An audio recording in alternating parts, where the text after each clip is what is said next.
So when you look at the landscape of the internet today, right, you have Meta, you have Google, right? Google's lost about 40% of Google's ads went over to TikTok, right? So TikTok is the new search engine for the younger generation. So when you watch Meta leave the ad, not totally leave the ad space, but he was positioning himself for Meta, and I think he made the call a little too early, and I felt he should have he should have kept the Facebook coin that they were working on at the time, right? I think Meta with a coin would have been powerful, but whatever. So this guy is going after all things thought. He wants your minds. He wants to put you in other dimensions to control how things move. So this is this alternate reality. So it's a parallel to the current world, and that's what metaverse is. It's going to look like the current world, only it's going to be in a digital format, and you could basically start your life over. Do I think it will be a successful space? We just don't know who is going to be the front runner in that, right? And with all the metaverse spaces, are you going to be able to parallel to morph yourself into all of them, right? Because each of them is going to offer something different at the end of the day. So when he banked on that, he lost, and you guys see how much Facebook is down. He lost billions of dollars instantly banking on the future.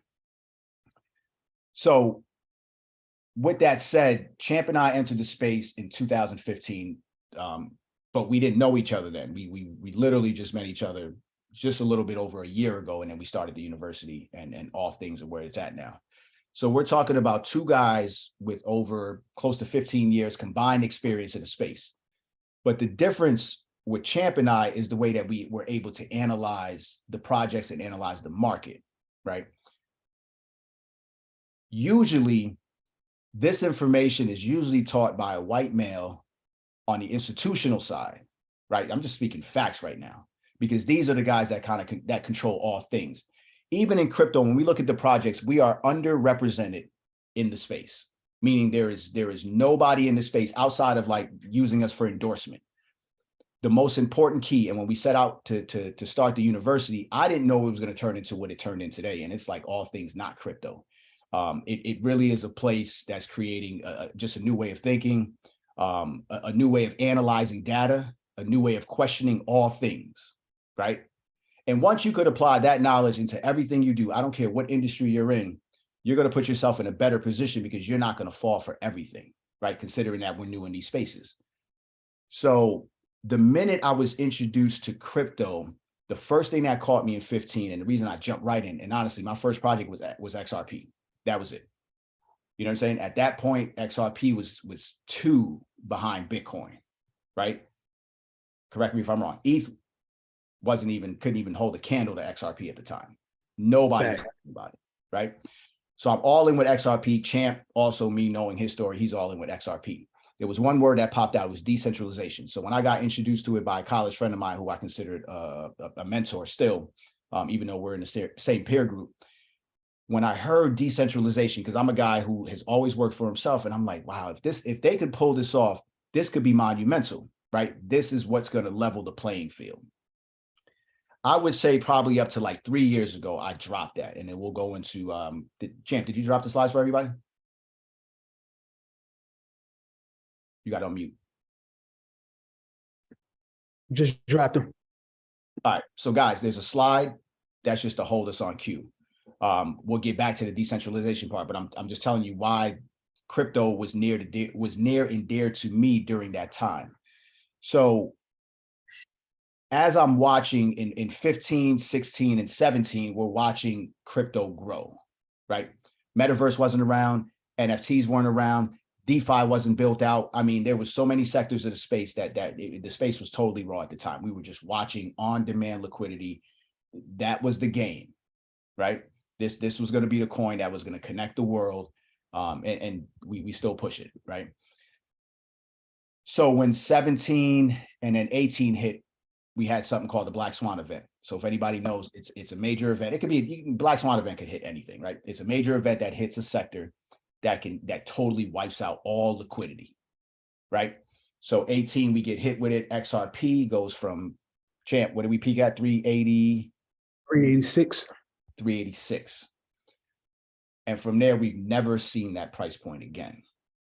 So we're going on how many years now with the case? It's going to be year 2 in December? Yep, 2 years. Okay. So just a little over 2 years ago, the SEC bought in Ripple, right? Deemed them a security. So for guys who were the XRP army, we kind of already knew the power of XRP, but it validated it more when the government bought them in, right? So at this time, they gave Bitcoin and ETH a free pass. And there's a whole story behind this that we teach inside the university, and we'll get to that and show you guys how you can partake in that particular situation. So when XRP is sitting there with this case, and mind you guys, if anybody speaks against Ripple or XRP, you need to be careful. And the reason I tell you this is because this company has spent well over, what do you think, Champ, $300 million on this case to date?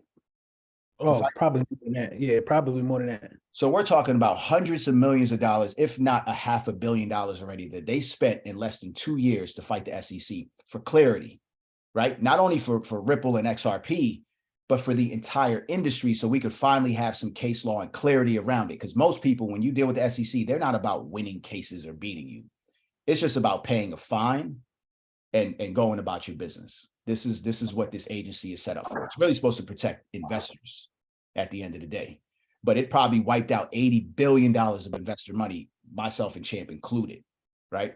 And not only did it wipe it out, but it created new industries that was just tugging at our fucking pockets. Every day we were getting hacked. Every day it was another illiquid market. So the stuff that you guys are seeing right now with Sam SBF, this guy was 12, 13 years old when I started in crypto. Not to take nothing away from him, but this kid was a bona fide gambler and a hacker, right? The guy's pedigree was on the line. So now you got to question yourself, like, how would they let a kid like this get so much power? And why would institutional guys give him so much money? Right? And then we'll get to that. We're going to show you what position we played in renaming the Staples Center, what position we played in naming the American Airlines Arena. You see what I'm saying? So when you start to see all of this promotion that was going on, that was our real money that was being used in crypto. Guys, you guys are just getting involved in this. If you were in crypto prior to 2015, you have to understand there was a bunch of guys that they call ETH heads who made a lot of money with ETH. And I was one of them, right? So when we say you made a lot of money, you don't make money in crypto until you sell it and you get it back into fiat and you're able to do something with it. So if it stays and you're watching it go up and down, it's not made until you either sell. It's only made when you sell, right? And the loss is only there when you sell. So you had a whole bunch of kids running around in crypto. This was before the NFT and the metaverse that were utilizing profit. And I'm talking about hundreds of millions of dollars of profit. These kids didn't have anything better to do with this money outside of just FOMOing into new sectors and new industries. So it garnered the attention of regular people like me and you, not Champ, but I'm just going to throw all of us in here. Now everybody's chasing green, right? Dogecoin, Shiba Inu, millionaires, people retired. I got people on this call that made millions. Fact, right? Champ has a handful of people that he made millionaires in this space, right? So this happened. But present time today, if those guys didn't sell, I could guarantee that none of them are millionaires on paper right now, right? When we first set out in the university, I told Champ, I said, listen, we have to protect the students. That's the only thing I asked the Champ, and he agreed to it. So we didn't do high risk. And mind you, we gave the warnings and we told you guys, listen, pull money quick when it was something that there was a possibility of it making money, but not for the long term, just for the short. So Champ and I played in all these industries. We lost a combined number of at least in the six figures, right? When you think of mass adoption, based on what we lost, the amount of ETH I lost, the amount of XRP Champ lost, when you tally up the numbers, by the time we get to mass adoption, it will easily be in the tens of millions of dollars on those losses, right? Easily. So I said, Champ, we have to make sure that they're safe in this space. The space wasn't fun or sexy enough at the university because everybody was like, listen, we want NFTs, we want metaverse. And I'm like, that's not it. It's going to crash.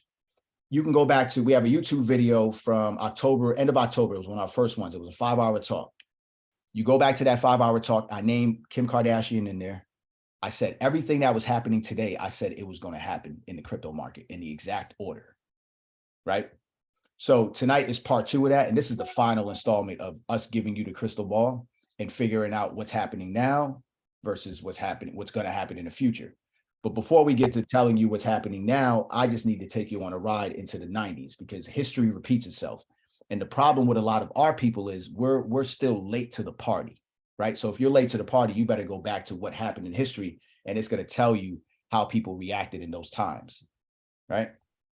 So I'm going to share the screen. Champ, you dropped it in the chat, right? Yep. Listen, everybody good today? That's what I like to see, man. Y'all in the building. Y'all turn them Yes, cameras. We ain't tripping on them bonnets, man. If you got bonnets on, fellas, if you ain't groomed, turn the cameras on. Let's rock. Did you say bonnets? Bonnets. Man. Bonnets. We a family here. Let's go. Rollers and all that. You know it too. Listen, we do enough of these with our ladies to know that they don't be playing after 7 o'clock. And fellas too, if you got the bonnets on or do-rags, what they calling them now? Do-rags and all that. That's still a Got thing. the silk, got the silkies on. I see y'all. All right. Do-rags on. All right.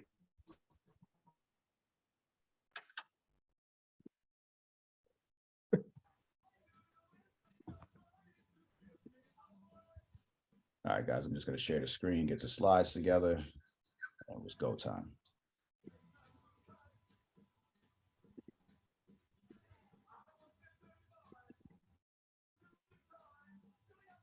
We good? Everybody see that? Yeah. Yep. All right, cool. All right, listen, we're going to cut it short. So, serial entrepreneur, been in crypto over 7 years. I've touched a lot of products before, guys, but it's not about me today. Champ, if you want to jump in again, university was started at the end of October, so we're on our 1-year anniversary right now, going into year 2, and definitely a pivotal time for crypto.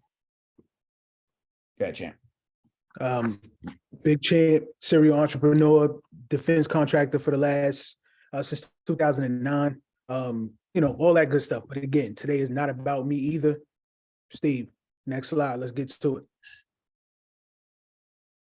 All right, listen, guys, just real quick. So what's Skype Crypto University, and what do? We do these weekly .connect sessions. And then there's some weeks where we don't have them. We're constantly teaching within the university. We also, I teach real estate inside the university. We touch on health and wellness. It's really a holistic approach to just business. And it's become more of a family than a university, if anything. So it's a family university for all people, right? We have a 2-week crypto boot camp, which is turned to, it used to be live with Champ and I, but now it's self-guided. We give out future calls. So we've been trading futures, which is similar to stock options. In crypto, it's called futures. You bet if the price is going to go up and down. We make the calls, we deliver them to our team. All things good on that side. Stock option calls was something new I added to it. So daily we give stock option calls for most of our team that's involved in stocks. High win rate on both of them too. Stock option calls are now part of the VIP.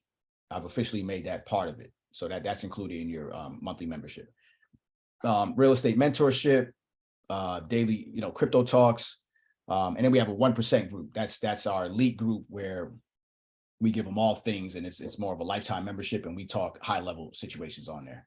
The Discord community we have there's a free community, but it can only go so far with free, but it is a good place to start and start to engage. When you enter any space, it's always good to have a community to just back you, and that's what the Discord is for. On the slide, you have all our socials to follow. TikTok we're moving off of Instagram by the top of 2023, and we've moved off of it for a little while. Champ and I just kind of run our personal and tie everything back, but our TikTok our TikTok personal Skype page is really where it's at. We get a lot more engagement from the guys on TikTok. It's just, for us, it's a smarter group there. And we get to generate more traffic than IG. I mean, we literally built our TikTok. What took us, I mean, we 10x in less than 30 days. And IG, we've been around for a year and we can't even break 2,000. Our YouTube channel is where all our playbacks go. So follow that channel, put the notifications on. And then the Discord, like I said, is free. So for those of you that are on here, and then we have a lot of people that watch the replays, please, go to Discord if you want to join the community. All right, listen, guys, we're just going to keep it real simple. What is cryptocurrency? Tech companies, right? Do not let them, and this was the other thing too. So the reason for creating a university is I realized that they wrap a lot of terminology in this space to make it confusing, right? So we provide things to you in an easy to follow way, super authentic. So we get to read the high level stuff. And Champ and I, we do a great job at this because Champ is really the deep dive guy. I skim, but I feel, right? So when I see something, I can instantly pick up on whether or not it's going to be something, right? That's my genius in it. But Champ, the way that he goes in on the technicals, right? And then we can play back and forth. It makes a combination like no other. So, you'll see me too. So Champ would be eloquent and I'll say, yo, listen, that's just dumb. Just do the right thing. So that's kind of our back and forth with each other, for those of you who don't know. But far from a dummy, right? I'm just keeping it simple. All right. So remember, I told you we're just going to take a short little history ride to the 90s.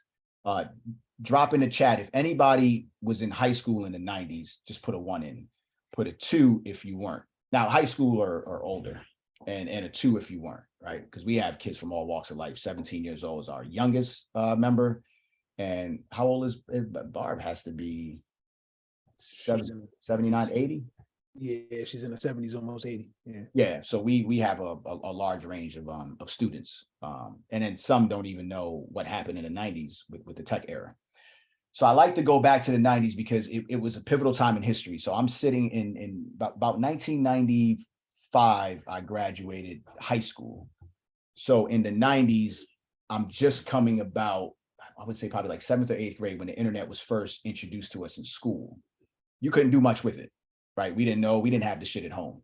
At that time, AOL was mailing discs to people's homes and we were able to get minutes on dial-up. But at this point, you're going to neighbors. Anytime you saw the AOL dish, you were picking it up to try to bring it home. Mass adoption definitely wasn't here, and you needed to be, you needed to have extra money in the household to be able to, 1, afford a computer, and 2, to even afford the dial-up service to do all things. So there were so many people that made money during the 90s and the tech boom. So from 1990 till about 2000, this thing took off. Right, the growth, institutional investors looking at small projects, making them big, putting a lot of money behind these guys. It was a pivotal time in history because it gave us access to data that normally wasn't easily accessible. Right, we had to go to libraries prior to that. So when I studied, so at that time, I'm too young to really understand this market. I just knew that my parents weren't positioned and they weren't the people that made millions in this era, right? So that means they didn't even teach us how to use the internet, and we're just users now. So crypto aligning is an exact parallel to the internet, meaning if you can get the knowledge now, not investing, if you can get the knowledge now, you can put yourself in a better position for the next 5 to 10 years when mass adoption comes, right? And then you can even position your children to be able to use this technology correctly because you don't even know what the fuck it's doing to the kids right now because you stuck, right? So they're definitely going to be stuck. So here's a video right here, guys. Just watch this video. If you're one of them, you And listen, just pay attention to how these people are talking, right? can now glimpse the future with nothing more than a modem, a phone line, and $3 a month.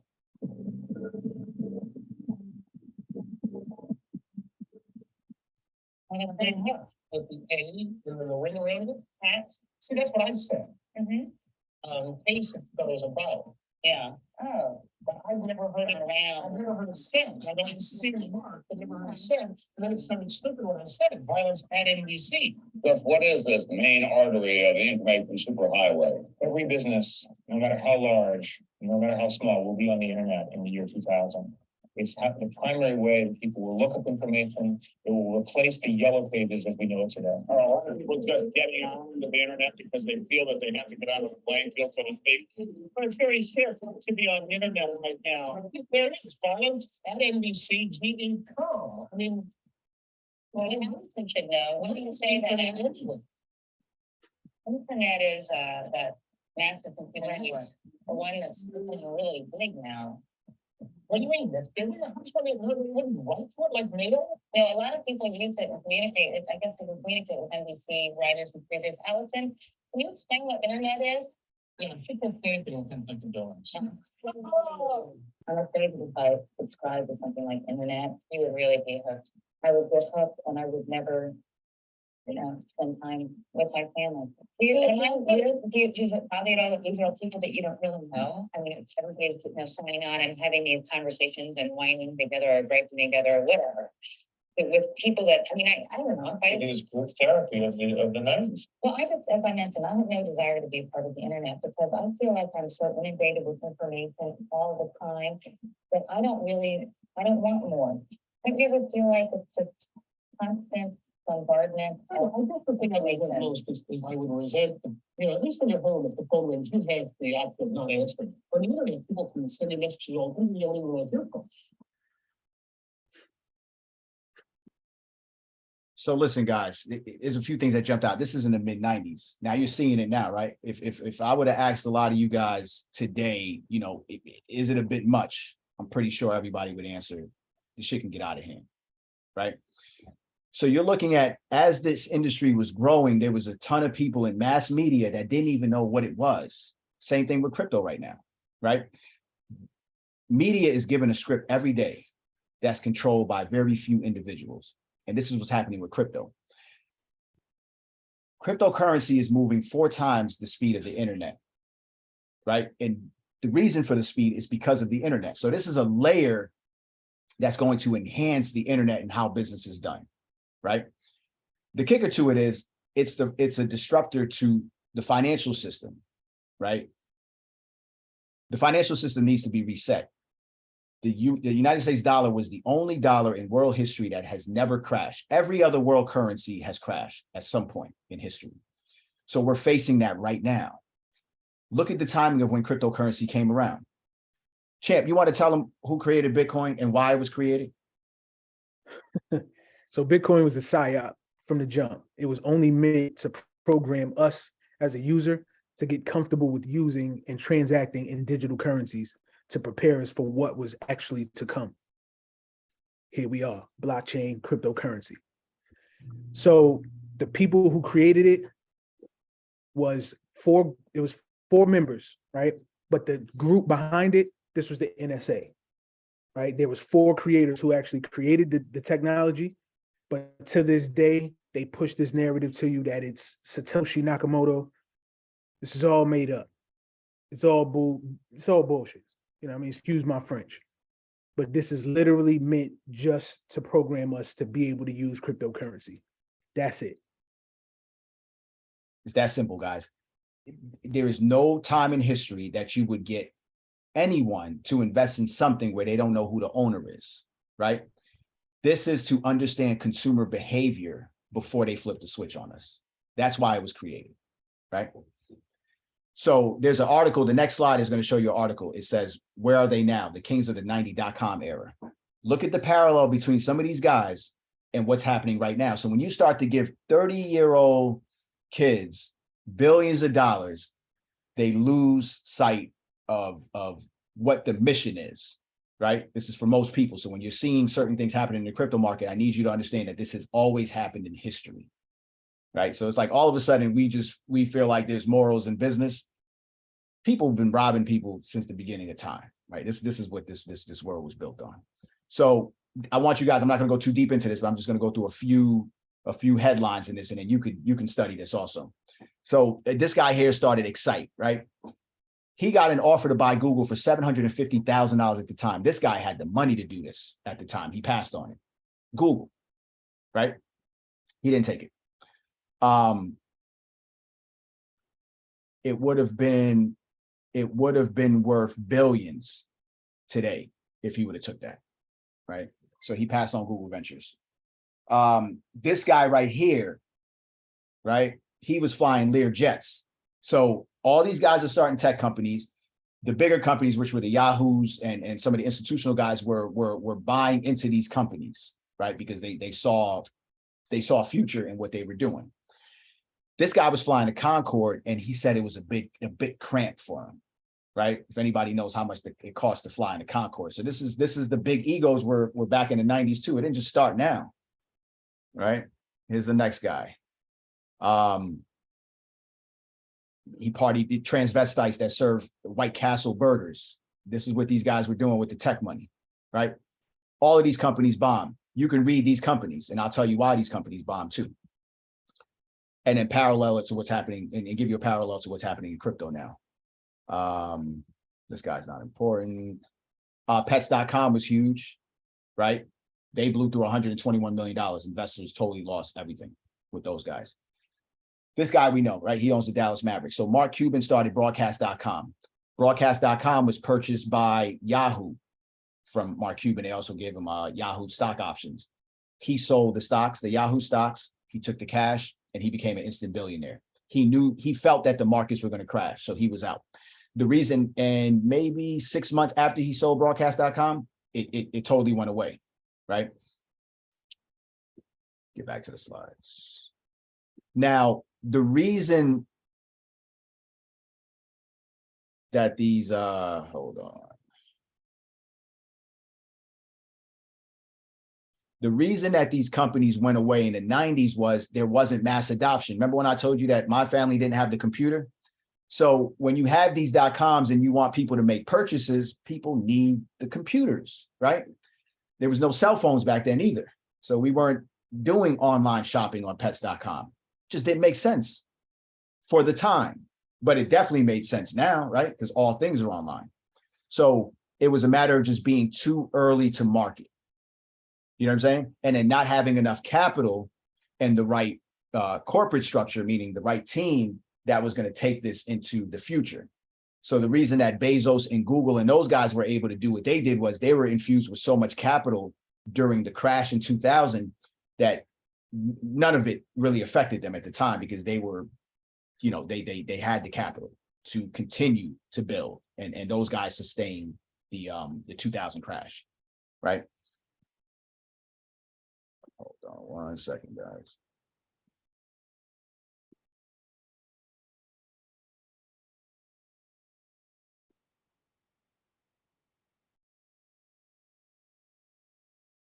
Can anybody see the slides yet? Nope. Not yet. All right. Hold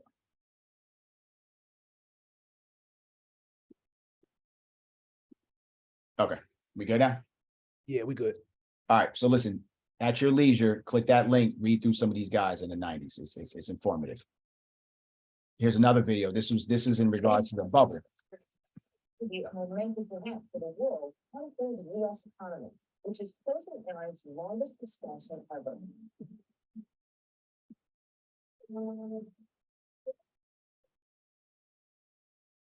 In the late 90s, the dot-com bubble started to grow as the internet became a part of people's daily lives. No technology in history has ever spread so far, so fast, to so many people. This is the story of the bubble that people thought would change the rules of economics until it burst, bankrupting most and making billionaires of a select few. As the internet grew, new companies started to emerge within it, mostly online resellers like Pets.com and Amazon. Not all of these companies focused on sound business models, but it didn't matter to investors. They were sucked into internet excitement and figured that at least one business had to succeed. So they placed their bets and waited. With the frenzy we've had, to me it feels much more like gambling. Competition and speculation pushed investors to pay significantly more for .com stocks than their fundamental value, which sent IPOs soaring. Mark Cuban's broadcast.com stock rose from $18 to over $62 during its IPO. Amazon, originally offered at $18 and closed at over $100. Companies like eBay, GeoCities, and Pets.com saw the same unprecedented growth. Overall, the NASDAQ grew from 1,000 points in 1995 to over 5,000 points in 2000 with little inflation. But the difference between perceived value and actual value created a market bubble. And bubbles can only get so big before they pop. The NASDAQ, once again, do not stare into this index. It is white hot. On March 10th, 2000, the NASDAQ was worth $6.71 trillion. But the next day, everything changed. The dot-com bubble burst, and the market went into a free fall. In less than a month, nearly $1 trillion of stock value deflated. By October 2002, the NASDAQ had lost 78% of its value. Companies with physical assets couldn't keep up with their once soaring stock prices, like Pets.com, lost millions of dollars and went out of business. It's been pouring up the law. The thing we don't take credit for is trying to keep up with it. A few weeks before the bubble popped, Amazon raised over $600 million. This helped them outlast the economic downturn. With Jeff Bezos' leadership and their rainy day fund, Amazon rose from the rubble to become a global power.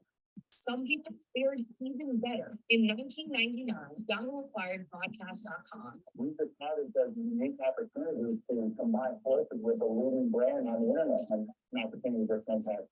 Mark Cuban $1.7 billion in Yahoo stock. He immediately liquidated it, predicting that the dot-com bubble was about to burst. You see in a parallel what's happening now, right? One of these crypto companies is going to be the company, right? This is the reason why a lot of these institutional guys were putting money behind these kids and not doing the due diligence, right? So forget the background. We just know that there's something here, and if we can get it, we can change the way things are done, right, and control things. So there's an article. That book down. Just mute up. Okay, she's not on the phone. Her feet was stuck on the chair. How she wasn't on the phone. Everybody mute up. All right. So Michael Rubin, ex-owner of the 76ers, he was part of this situation, created an internet product to went to a lot of the sports franchises and things and just said, hey, listen, we want to license and sell product online. They were laughing at him. The story's here, and you guys know what he went on to do after that, right? So a lot of these earlier institutional guys who didn't believe in the space would discredit it from the onset. And it's like this with just a lot of older people, right? You just get to a point where it's just like, you know what? No, I don't think there'll ever be cars, right? Some guys just thought horses can get faster. And then technology and just things start to change and we start to evolve as a whole, right? I know you don't find into success stories. This is where it's a little tough, guys. So be careful who you get your advice from, right? Because there's a quote out there that says, a billionaire would never endorse something that he can't make money on with you, right? So rarely do they come out endorsing things. So this is Warren Buffett, and when he's asked the question about tech. So just a little backstory. Warren Buffett never invested. He was never an early investor in Apple, Microsoft, Amazon. He didn't believe in any of those, right? So this is him. This is coming right out of his mouth. So this is, and we're going to tie this into why you need to be careful with these new billionaires that are coming on our platforms to talk to us about things. To buy high tech. And it seems to me, say, in the case of Microsoft, that 10 years from now, they'll be doing software development, just like 10 years from now, folk will be selling sugared water. And what I'm wondering is why you feel that way when it seems certain companies, high-tech companies, are predictable. I think it's much easier to predict the relative strength that Coke will enjoy in a soft drink world than the amount of strength that Microsoft will possess in the software world. That's not to knock Microsoft at all. If I had to bet on anybody, I'd certainly bet on Microsoft, bet heavily if I had to bet, but I don't have to bet. And I don't see that world as clearly as I see the soft drink world. Now, somebody that has a lot of familiarity with software may very well see it that way, and they're entitled to, if it If it's true they have superior knowledge and they act on it, they're entitled to make money from that superior knowledge. There's nothing wrong with that. I know I don't have that kind of knowledge, and I simply think, and I do think that if you have a general knowledge of business over decades, that you would regard the industry they're in as less predictable than the soft drink industry. Now, it may also be that even though it's less predictable, that there's a whole lot more money to be made, so that if you're right, that the payoff is much larger. So remember, I told you, Champ and I, almost 15 years of combined experience in the space, right? I'm not taking nothing away from these guys here. These guys are brilliant at what they do. You understand? But this is what we do. So when we studied it, we'd applied it to what's going to happen now versus what it's going to look like in the future. And then we didn't stop studying either. We're following these projects closely. We're reading the white papers. We know the partnerships. You know, we started to understand who the players were on a global economic level, right? Not just bringing any billionaire onto a platform. So you can get a billionaire like him who's going to tell you, listen, if I'm not versing it, I'm not messing with it, which is fair. He hates this industry. He hates a lot of things tech. He's just an older guy. Him and Munger, they almost out of here, guys. They're not going to be with us for not too much longer. And it's just fact. It's just how old they are, right? So you always, the guys that are creating the new technology are younger guys who understand a different side of business and what's needed, right? Because if it was up to these guys, we'll still be using fax machines probably. So we're going to fast forward now. Just because a company fails doesn't mean the market failed, right? They are scaring the living daylights out of us. And we told every one of our students, they're going to crash this market to damn near zero. And then when they cut the lights back on, those who are in position, it'd be life-changing, period, right? So when you see the FTX situation, when you see the Terra Luna situation, do not worry about that. That's all within the design, right? It's these guys, the institutional guys, that are behind a lot of this stuff that's happening, right? There's always cause and effect behind these projects failing. So where's the internet today? With all those people that didn't know how to pronounce .com and all the dumb shit we heard and it wasn't going to work. Look, we're able to all talk. I don't even know where half of you guys are at right now. And you don't know where I'm sitting right now, but we're able to do this because of the internet, right? So understand, crypto is here, right? So now we get into the good part. Champ and I follow the people who control the global economies, right? And I'm going to tell you why it's important to do this. A lot of people in crypto really truly believe that this industry is going to be decentralized and that these cronies aren't going to control our lives. You got to drop that part of it, right? There's a downside to crypto, and we're not going to get too far into it, but when you start to follow the economic world leaders, when you start to listen to the World Economic Forums, when you start to listen to the G20 talks, like we are really going into places like Market Mondays is not the place that we get our information from, right? We're going higher level. We're going to the guys that are actually making the rules on a global level, right? Because the change has to be done on a global level, right? There was two things that happened this year, and cryptocurrency was in the middle of both. Russia, the United States put sanctions, a lot of countries put sanctions on Russia, right? They took them off the Visa, MasterCard, America, you name it. They were doing all sorts of stuff to Russia and the oligarchs, right? What we watched was financial censorship at its best, right? Because nobody needed a warrant to do this. The same thing's happening to Kanye West right now. The same thing's happening to Kyrie Irving right now. Kyrie Irving. Financial censorship is going to be what brings this world to its fucking knees, right? With the social credit system, because this is what they're doing. They just haven't coined the term yet. But when you can cut people off, just imagine you woke up and none of your cards worked, right? You couldn't go anywhere. Nobody would even accept you, right? And we saw this during the pandemic, because if you didn't get this, they started to close the walls in on us a little bit. And I told my wife, we sat home, I said, listen, I don't care what they do. We gonna hold line. You know what I'm saying? It got to a point where you couldn't travel certain places. You needed XYZ to get into certain places. So we just chilling. We just watching the show, right? So when this war broke out, Russia evaded sanctions by using cryptocurrency. Do y'all see the power of this? Ukraine raised capital to buy arms with cryptocurrency, right? That money came from FCX. That money came from our money. And when I say our money, meaning this guy did not have any money in, right? So all that money that was being funneled to fight this war was going through FTX to the Democratic Party over to Ukraine. So understand, and the reason I'm highlighting this is understand the power of cryptocurrency at this point. So if there's nothing behind this and it's just a folktale that's going to go away, how was it able to fight and fund a war within less than a month? Right? Cool. Just a couple articles on there. Yeah, I think Bitcoin. These are my guys from EYL right here. Just listen to this clip right here, guys. We're gonna stay in the position. Yeah, I think Bitcoin and Ethereum are the two you should hold long term. Everything else you should trade. So that's something like every crypto. I just don't want the best things about your money. But see, with those, all the ones that are not the top two, swing trade those, and if you want to trade Bitcoin and Ethereum. So I'd like to refer, I think, over the last. So guys, Ian is an institutional guy, right? He's a genius in what he does on that side of the spectrum, right?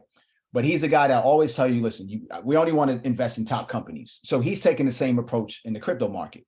Where you have to be careful is the top companies. What are they, champ? What do we call the top companies at the university? You're on mute. The 1%. What do we call Game Bitcoin and Ethereum?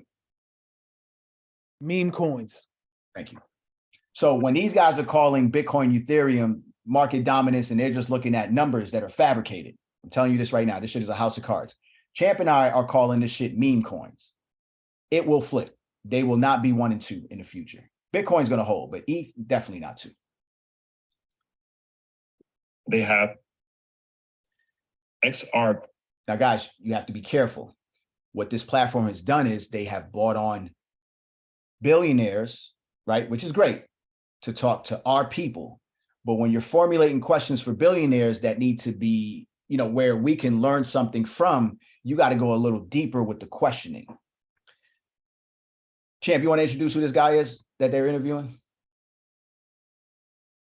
Yeah, man. This is Mr. Mike Novogratz. He coins himself the Bitcoin billionaire. He was a super, super early investor in ETH, right? So he got in during ICO stages. And I have to tell you guys this part of the story so you understand who he is, why he's pushing this information to you, and why you need to make sure you're not listening to just any random person. So this guy got in super early. He paid $1 for ETH, right? He got this ICO, pre-ICO actually. So this guy has more ETH than some of the founders, the original founders. He's made a ton of money off of ETH. So what he does is, because he's such a great holder, a big bag holder, he makes sure that every time he's in front of a microphone, he's going to endorse it. He's going to push it. That's it. That's his angle. Understand that. Everything else, I don't subscribe to with that guy, right? He might be wealthy. He made a lot of money in this space and in other markets. Clown, straight clown. Listen, when you got those billions, you can't buy your soul back, right? You don't amass that much wealth without selling your soul out, man. I'm gonna be honest with you. These guys are bad work. Bad work. So here we go now. This is the largest Black financial platform. This is what he gives us. And paper and pen, right? So if a billionaire tells you something, you may want to heed, right? This is what you may think. Be careful. This is something that I've been invested in for a long time, and RP. They have XRP. This is something that I've been invested in for a long time, and they've obviously had, they are going through some issues. How do you feel about XRP? Full disclosure, I own some of Ripple equity, and it's been a painful trade because the company's stock trades like dog's breakfast, and they own 55% of the XRPs. Before we start, right? So I own Ripple pre-IPO, right? He's in pre-IPO. He's probably He's definitely not secondary market. I'm secondary market.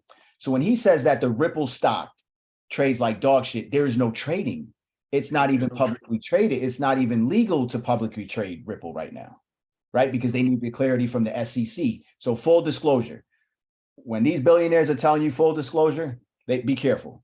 In hood terms, when a dude tells you, yo, I ain't gonna lie to you, that's their version of I ain't gonna lie to you. Full disclosure. They're just a little more eloquent than us with their words, motherfucker. And so one of the prices is wrong, right? If you think about XRP at what's it trading, $1.20 times 58 billion, that company should be worth $60 billion just because of the XRP they have on the balance sheet, but it trades at about 3 billion. And so something's way off. So I've never liked the XRP token because you've got one group that owns so much of it.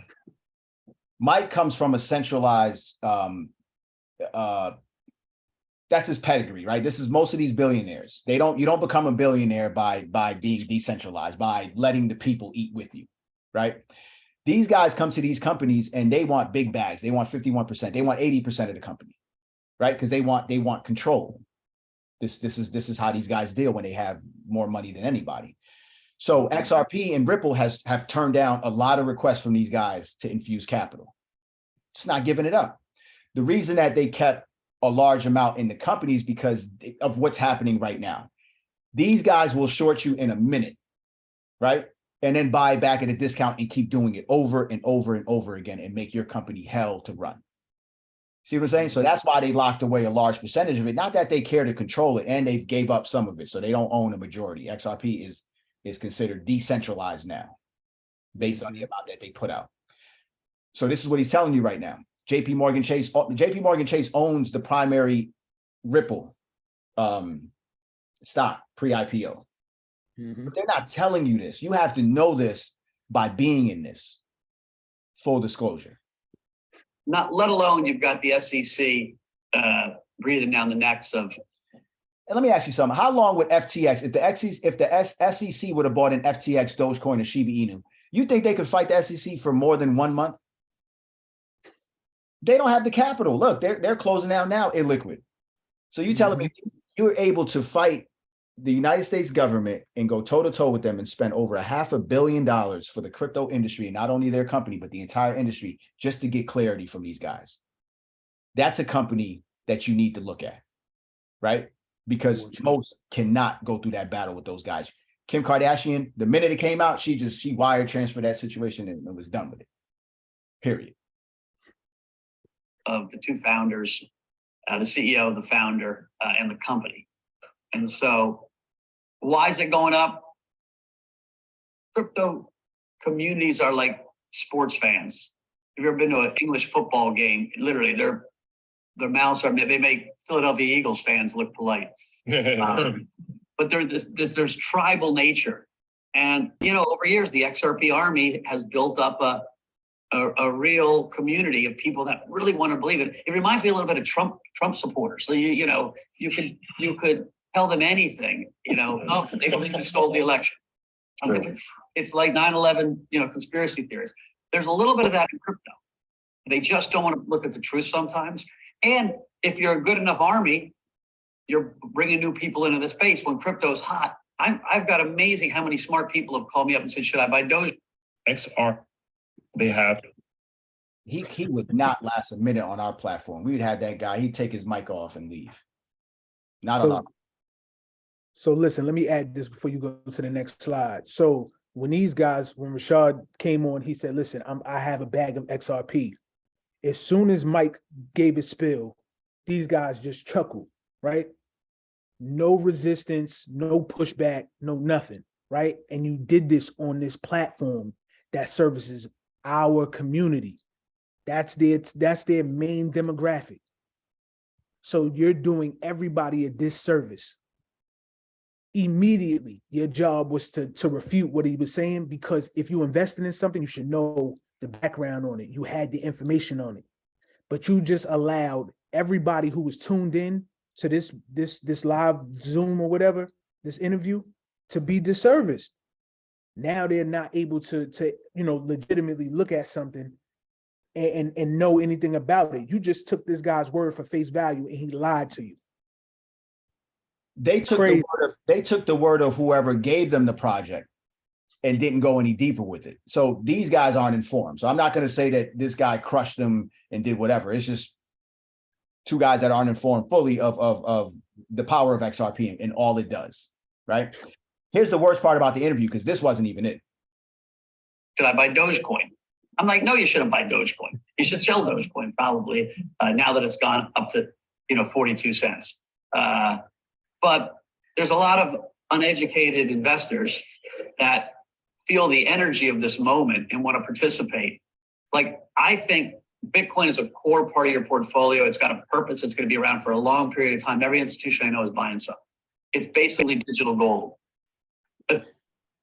Let me address the elephant in the room. Listen, Bitcoin has no case use at all, right? Gold itself has no case use. So what Bitcoin is Bitcoin is going to be a financial playground for the wealthy individuals. This is where they're going to park their wealth and stay underground. If the government allows that to continue to happen, right? If the government decides to do that, right? So it's a playground that can't be regulated. That's a billionaire's dream right there. So this is why they're pushing it. But that little $1 or $2 or $10 that you spend, a week or a month on Bitcoin is not going to move. It's not going to move much. You understand? So what these guys are doing right now in crypto is they're using regular guys like me and you, right, for liquidity.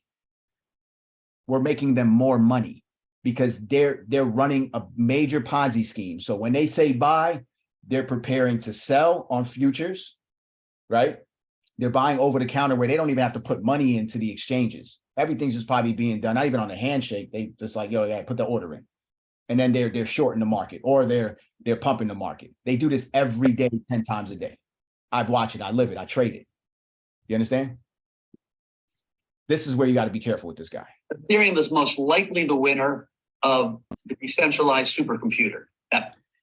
If I had ETH still, and I averaged $2,000-$3,000 like most people that got into ETH, right? I would want it to win also. If I own millions of dollars or millions of ETH right now, I would want it to win also, right?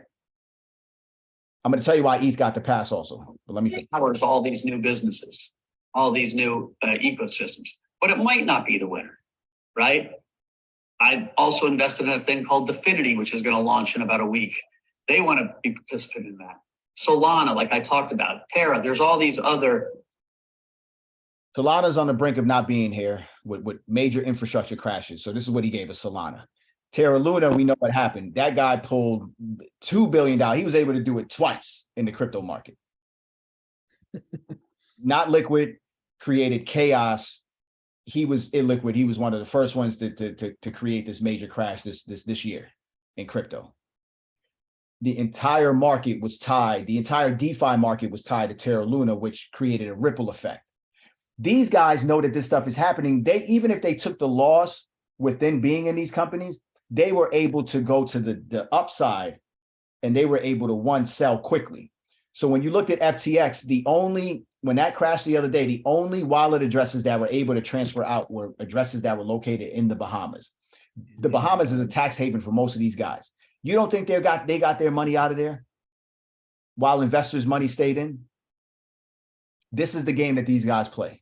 So he gave you Solana and he gave you Terra Luna and he told you XRP was dog shit, but XRP's fighting for the industry right now.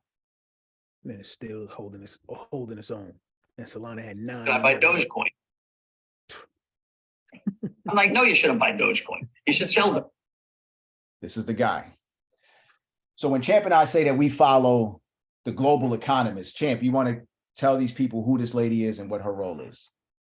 So this is one of the most powerful women in the world. This is the owl, Christine Lagarde. She is now the head of the European Central Bank, formerly of the IMF. She is ranked number 2 most powerful woman in the world in 2019 and 2020. This woman here controls the banks, the central bank of central banks. It's the most powerful entity, and they have sole discretion to be able to print euros. exclusively, nobody else. This woman is the woman to pay attention to. And when she's nicknamed the owl, what's the situation with the owl? How does she get that? So she's perched, she sits high. This lady is super poised, right? She's able to kind of see everything that's going on and tie it together. The reason being is she has relationships with almost all the systemic entities that are going to lead us to the new quantum financial system. So this lady right here, she is the one that goes and shake hands. She's powerful. She's up there with, the powers that be. I'll leave it at that. She's in rooms rubbing elbows with them, shaking hands and all that, taking photos with them. Okay, guys. So you understand at the university, we teach you how to get to the source, right? Not the bad actors. There's a question from a subscriber, Harry, and I think I know the answer, but I'm going to ask it anyway. How likely are the world central banks to hold Bitcoin as part of their reserve currency? Very unlikely. I think I would say it's out of the question, actually. Out of the question. So Bitcoin's out of the question. It can never be a world currency. If she would have asked about ETH, it can never be a world currency, right?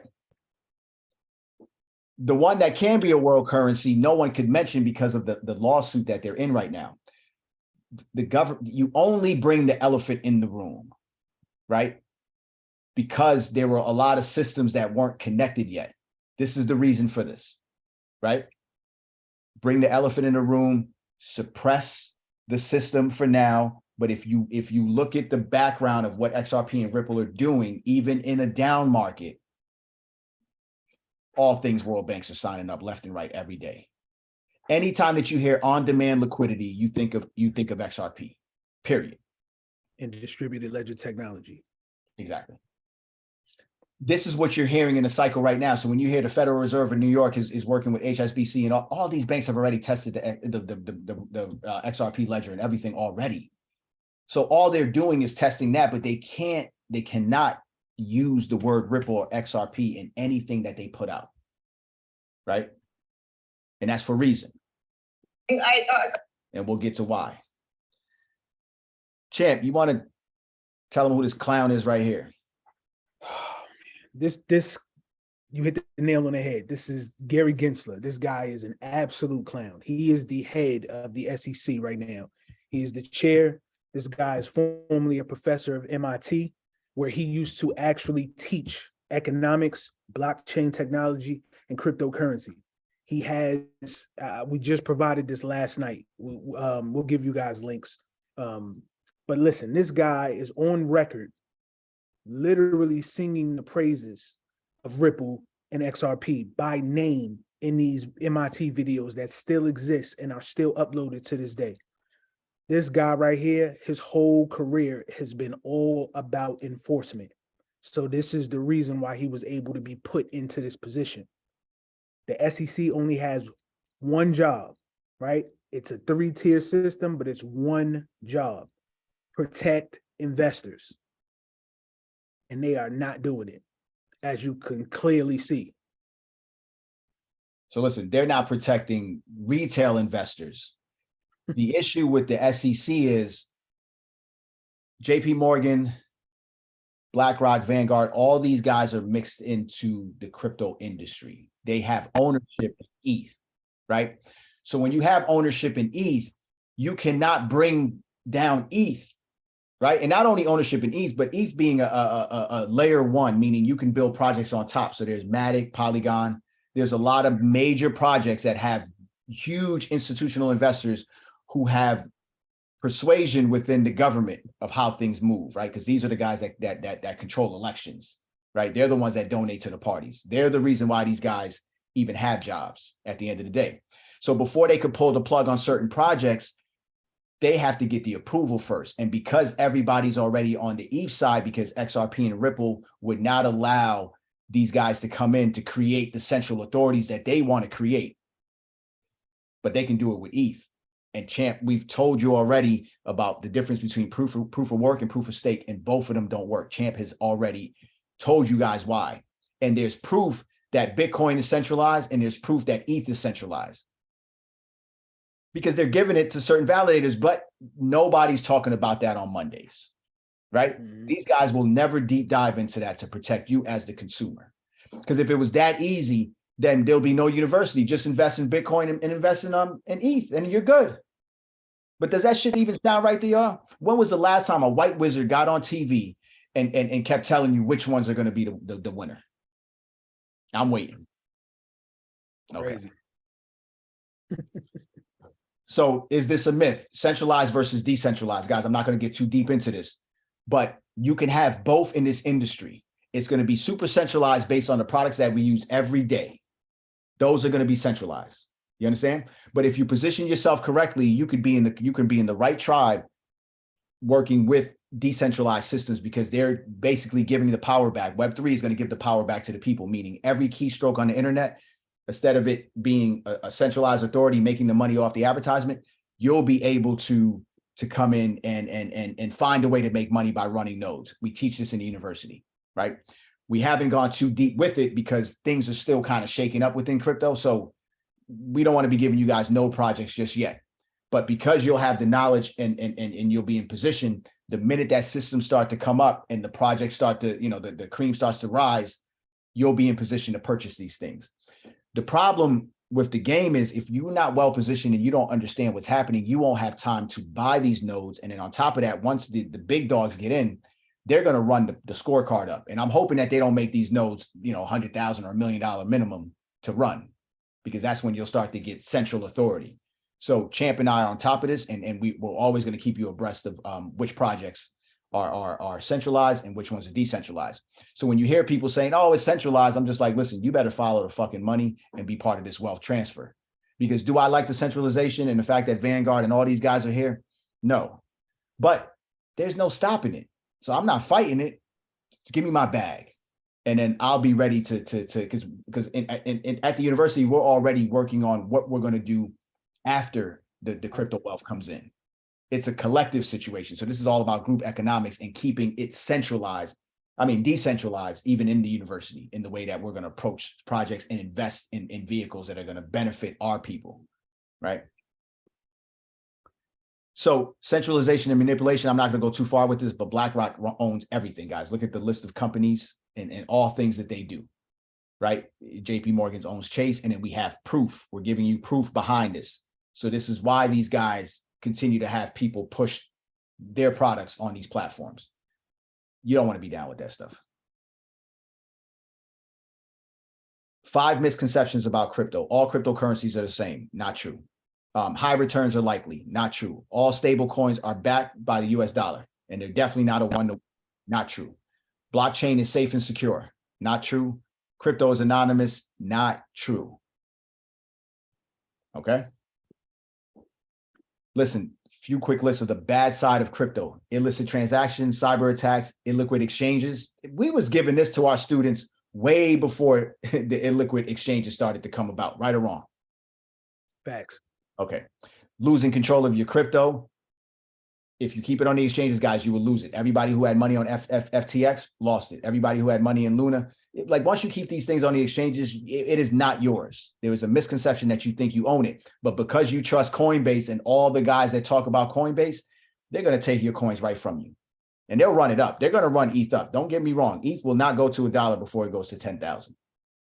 I'm not going to take that away from that project, but who knows? Bank runs and liquidity crisis. So what's a bank run, guys? If everybody today went to the bank and we all banked at the same bank and we decided to take the money out, do you think they would have the money? No. They created something called fractional banking. They only have to keep 10% of your deposit inside of their bank in reserve, and then the 90%, they're out investing it in other vehicles, right? So that means a bank at any given time doesn't have 90% of your money is out. And you're not making no money on the 90%. So imagine the day that we find out how much the banks actually make on our money to give us a debit card, and 1% is death to the banks, right? The same thing with data. If we honestly knew the amount of traffic, the amount of money that was generated from our traffic and our engagement in the internet, we would call bullshit, right? And this is where crypto is going to allow people to take back that power to monetize, so we can go direct to consumer.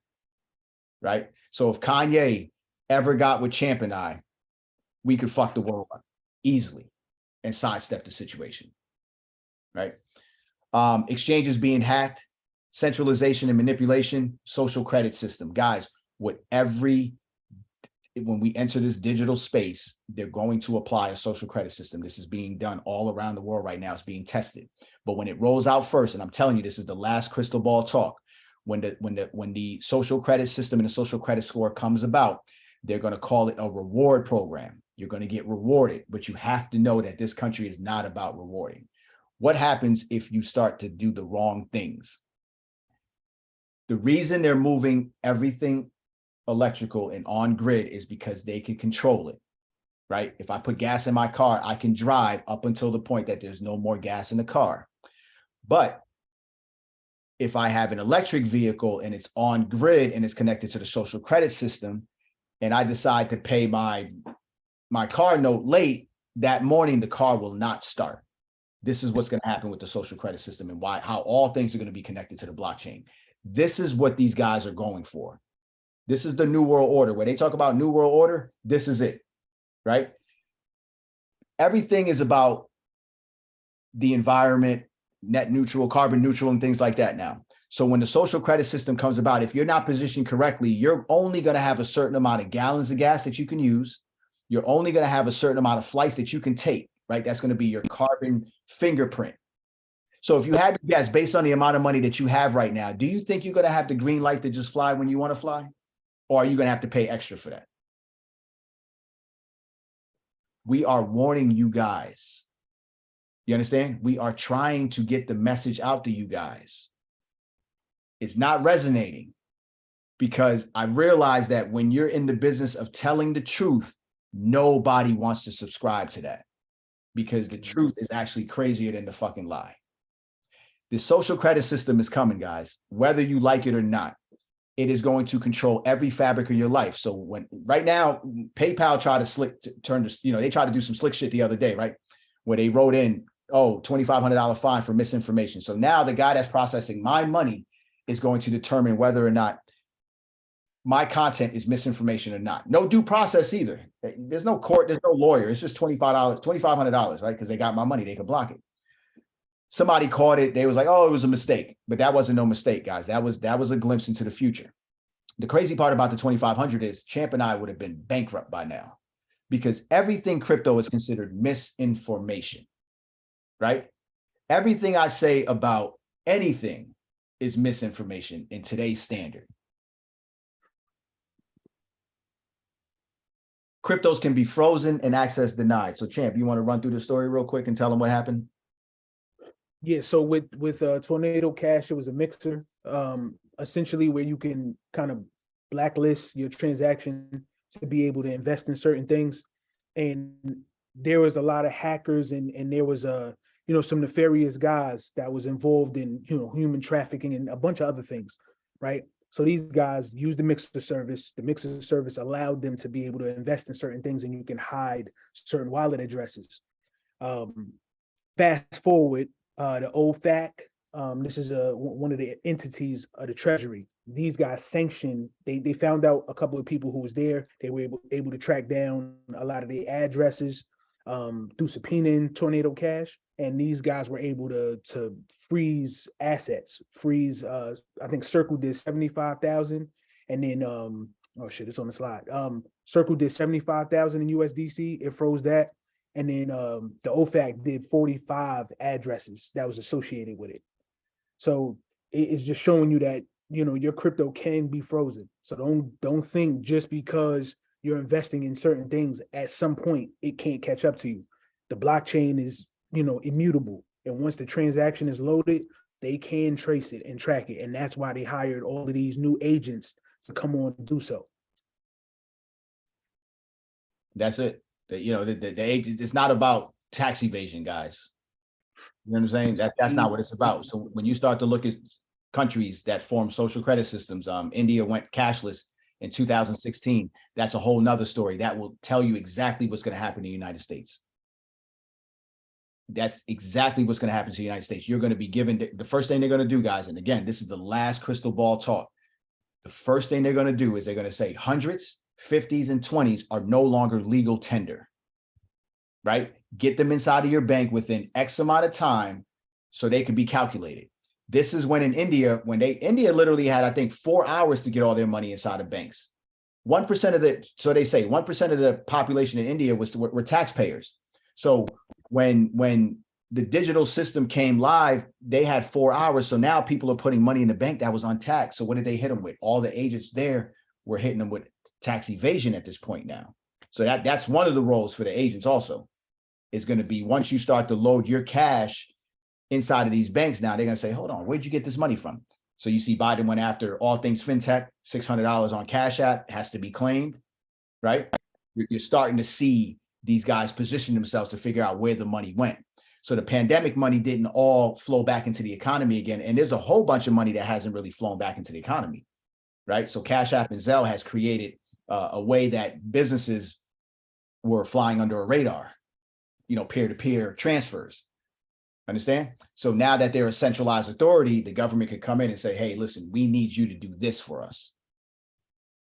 Where they were fine with it. They were letting us transfer $20,000, $30,000. They didn't care. They weren't reporting it. They didn't have to report it.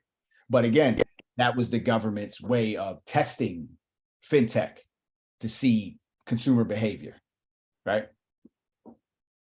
Cashless society, guys. How does it work? So there's 2 articles on here. I would urge you guys to look at these and just get familiar with this situation here and what's about to happen. Not going to go too deep into it, but every cashless society comes with a social credit system and social credit score. So get your shit together. Bank runs. This is happening now. All of these headlines are from this year. So there's bank runs all over the world that are happening. People are going into banks with ARs like, listen, I need my money. If anybody tried to pull out money during the pandemic, if you try to pull out anything over $5,000, your bank, I can guarantee, would say, we need to place an order for you, unless you're going to be persistent. But then it's like, all right, so what are you going to do with the cash now? What are you going to put it in? So bank runs are creating, and you go to banks now, so many banks closed down during the pandemic. They're scaling back. There's no new banks really opening up like that. They're deemed illiquid. So now when the market starts to drop, the first thing that people do is they try to go to the bank to go get their money. It's human nature. So bank runs are happening all over the world right now, guys. More articles. China, Lebanon, Sri Lanka, Ireland, the UK. It's coming over to the US. We know how this shit follows, right? So we can't think that we're going to be immune to bank runs. All right, so listen, Champ and I this is something that we always preach at the university: case use and utilities. Does the project solve a real world problem? If you could answer yes to it, then it passes the first test of digging deeper. I'm going to give you 2 projects, and most of you that are part of the university, you kind of already know this. Guys, this is financial advice. It's just showing you 2 projects right now. So when these guys talk about invest in Bitcoin and ETH, and don't worry about everything else, right? They're only talking about the top 2 because they feel like that's the way that those institutional guys think, right? Let's just stick with the top 2. The reason he didn't put the top 3 is because Tether is the 3rd, and there's no really investing in Tether. So VeChain is a supply chain product that Champ and I has been following. It's actually one of my favorite projects. I give you background on VeChain. There's the website. There's all things, guys. This project could really transcend the way that supply chain is introduced to the blockchain. And I believe that these guys are the industry leader currently. VeChain is only 2 cents. If you look at all the companies that VeChain is connected with on this slide right here, DHL, Walmart, all things in between, guys. They actually just did a test with Walmart. They did 45,000 transactions for Walmart in 7 hours. So the tests are coming. In automotive, they're also partners with BMW. What does it look like with VeChain and BMW? When cars come to the blockchain, every aspect of the car is going to be on a blockchain. So if it gets into a car accident, instead of you going to the Carfax report, you would know in real time from the blockchain that Champ had changed that bumper, right? You'll know every time he got in and out the car. You probably would even know how much raindrops hit the fucking car before you purchase it by scanning your phone on any item in the world. Would give you the detailed background on whether the item is real or fake. If you watch what Nike's doing, Nike has canceled every single retail account. Why? You know what I'm saying? You have to ask yourself why. because they're about to go blockchain and they're about to control direct to consumer. You understand? With no need for a middleman at this point. So the same way that we can be direct to consumer, best believe that these guys are going to get rid of middleman retailers that are not needed anymore, because they can get you the product the same day. And they'll even let you try it on and come get it from you, because we see it with all things Amazon now. So the structure is set up for everybody to go direct to consumer. Line up. These guys are partners with H&M, LVMH, all things big here.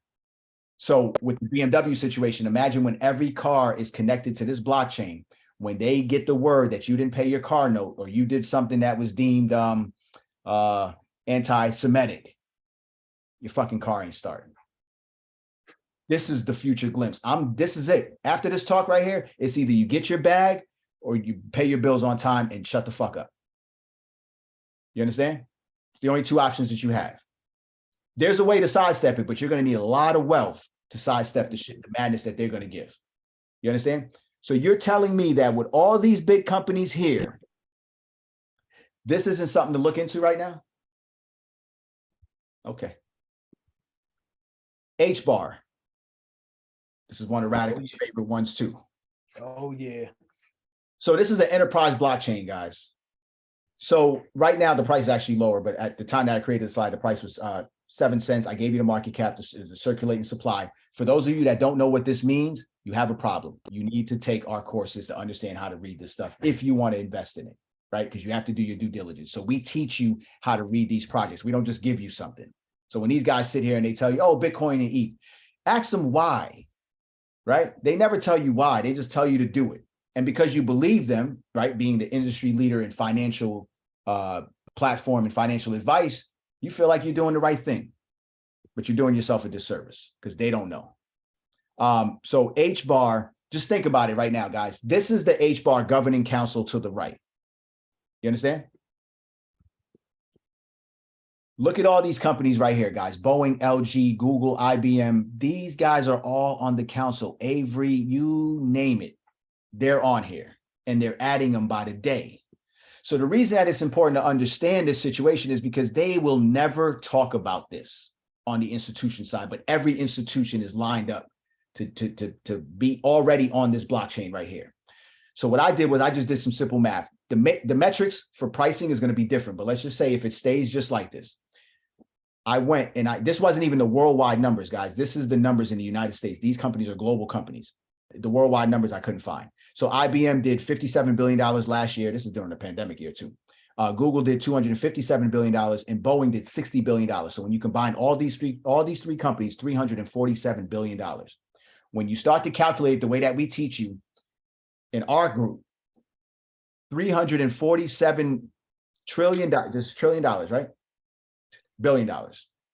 This is the market cap, right? Divided by the circulating supply is going to give you the price. You understand? So with these three companies right here, this is H-bar probably right now is what, 4 cents or 5? Check it. I haven't checked today. Either way, let's just say 5. You guys put $100 behind this company. Let's say $1,000 behind this company, right? At 5 cents, you're going to get 20,000 H-bar, right? At 5 cents, it costs you $1,000. So when we do this price calculation, this is 3 companies bringing their money into this blockchain to run all things through here. You're going to get a price of $16.52. Now, when you add up all the companies, they're well over $1 trillion that are currently on H-bar now. So that gives you a $47.61 price, right? So when you have 20,000 coins at $16.52, it is now worth $330,400, right? This is H-bar. So understand, when you have 20,000 H-bar times the $47.61 price, you have just under $1 million off a $1,000 bet. You can't say that this can't happen because I saw Bitcoin go from $150. I've been in ETH since $30, and you see the current price right now. So we're not even talking about the hundreds yet, or even the thousands. Do your own research, right? I'm leading you to water at this point. This is the shit that these guys aren't talking about. This is the stuff we talk about all day with our group. I'm giving it to you at this point. This is a gift. Do your own research. But at 6 cents, guys, what did you just do with $100 last month? What do you do with $100 any day? Like what can $100 do for you today when you leave the house? Not much. So I'm just telling you, take a close look at some of these companies that we're giving you right now. Look at the partnerships, because Dogecoin, Shiba Inu, Terra Luna, none of them have partnerships. None. You understand? What these guys mastered was they were able to go to crypto Twitter and they were able to manipulate price. People chase green on Reddit, all things hitting, and that was it. Right? Billionaires talking about it, validating the projects because they were early investors. And listen, when these guys invest, they're not cash investors. They give them money, they give them coins in exchange for validation. You understand? So what FTX did was he was manipulating projects on ETH on top of that too. He was manipulating projects, bringing them to life, setting the price. He would say, all right, we would set it at 3 cents. He would sell it to his institutional investors, which is Vanguard and all those guys, for 3 cents to 9 cents, right? And by the time it hit the market, we're getting it at $13 to $21. You know those guys cashed out already, right? This is the crypto scheme that none of these guys will tell you on any platform, definitely not on Mondays. So all these guys are in position to buy these coins. So he's making 2 to 3x on his money by selling it to his institutional friends. They're making 1,000x because the price is being absorbed by us, who's bringing in the liquidity, who believes in this situation because this kid was a billionaire and all things lined up because the price was going up. We just didn't sell. I never invested in that at all. It wasn't anything that we taught the university. Look at these companies, guys. So if Ripple and XRP is in a lawsuit with the SEC and they're paying a lot of money in attorney fees, and then you're looking at VeChain and Hedera that I just gave you that have corporate governing bodies and partnerships, what are you telling me? Have you heard this on any other platform before? Press 1 if you have and a 2 if you haven't. And give me a 3 if you heard this from Skype and Crypto University only. And for those of you who aren't here, you could go parade yourself in that little 1, 2, 3, and you realize that all things flow through Champ and I, period. That's it. All things flow through us, period. Because we have a different view and a different vantage point of this. What's next? This is the chopping block. Crypto.com is next, and I called it. Binance is next, and I've been called that. Binance is already, Champ, you want to give them a little history on Binance real fast? Yeah, right now these guys are in litigation with they're being investigated for money laundering, and they've been banned out of the UK. So it's already a wrap for these guys, and they already had eyes on them. So it's a lot going on, but just know they're about to get up out of here. And it's the biggest crypto exchange, the largest. They're liquidating their Binance coin. If you have Binance coin, I used to hold it. I got rid of it. I made money. I actually called Binance coin in my group. And Fitz was in my earlier group. Binance coin was about $100 at the time. It was $90. And I told the group, I was like, yo, get into it. And we peaked at almost $600-700 on a Binance coin. Right? One of the first groups to call that situation. I was the first person to call Solana before all those breaks. It's like $13-14. Solana ran up to almost $100 and something. Right? These ain't even the real bull runs, guys. Binance, Tether, all crypto exchanges are going to crash out. And 99% of all crypto projects are going to crash. Tether is going to be the black swan event of crypto because it's tied to everything. Champ could explain Tether pump to you. Listen, man, this manipulation and this marriage has been going on since forever. But this graphic right here, when you guys download the slides, I'll drop them again just to make sure everybody has it. Listen, you have to pay attention to this. Every single time that Tether is minted, automatically you see Bitcoin pump. If it's not within an hour, it's within the day. Every single time. I follow these alerts. I get these alerts every single time. So anytime Tether mints, it's normally 1 billion Tether that get minted. Instantaneously, the market pumps. Even if it's fake, but it's all manufactured. So the process goes like this. Tether will mint it'll mint Tether to buy Bitcoin. Once it buys Bitcoin, Bitcoin's price goes up. Of course, everything is tied to Bitcoin, so it goes up. The arbitrage bots then buy Bitcoin / using the USD trading pair because everybody assumes that Tether is back 1-to-1 with the US dollar, which is not, right? Then more money comes in. Everybody sees the green candle, right? This is what they call dumb money. They see the pump, everybody runs into it, and they start putting more money into it. Instantaneously, Bitcoin price goes up, the arbitrage bots sell off, they keep the profit, Tether sells Bitcoin for USD, and then they repeat the cycle. They'll do a huge sell-off, repeat. So every time you see this market dip, just know you're going to see a manipulation, and it's all caused by Tether. This next slide will show you exactly what I'm talking about. So on the left-hand side, this is all proof, right? And this is from February to April. This is literally like 37 days in time. Look at all of this minting that was done at the Tether Treasury. Then look at the article on the right. And here's what's important to know. Tether is currently in a lawsuit with the Secretary in New York with the Attorney General. Oh, the New York right? Attorney General. So they were told not to mint anything in the last couple years, and they are defying the courts right now, and they're allowing this to happen. The federal government, because there's so many powerful people that have money in Bitcoin right now. Bitcoin should only be worth maybe $2,000 on its best day. Facts. Maybe. So this is a handful of guys. It's not a whole lot of institutional guys that have money in this space, but it's a handful of these cronies that are on the same page, and they're able to have a fucking party every day. And they could control the price going up or down, and they're betting against the market every single time. And we found that we've cracked that algorithm with the futures trading, and it's a lot better now because there's less projects. So I only focus on maybe 6 or 7 coins. And the win rate on those, when you pull correctly, and when, we'll get into that another time, it's an easy base hit every single time until the regulations come. So now we're just launching something that's just, you can turn $100 to 1,000, to 10,000, really easy doing these futures. Even if you just stuck with Bitcoin, Ethereum, every day you could trade that thing on the up and down. It will trade the exact same way. But there is news, FTX situation kind of threw it off the other day.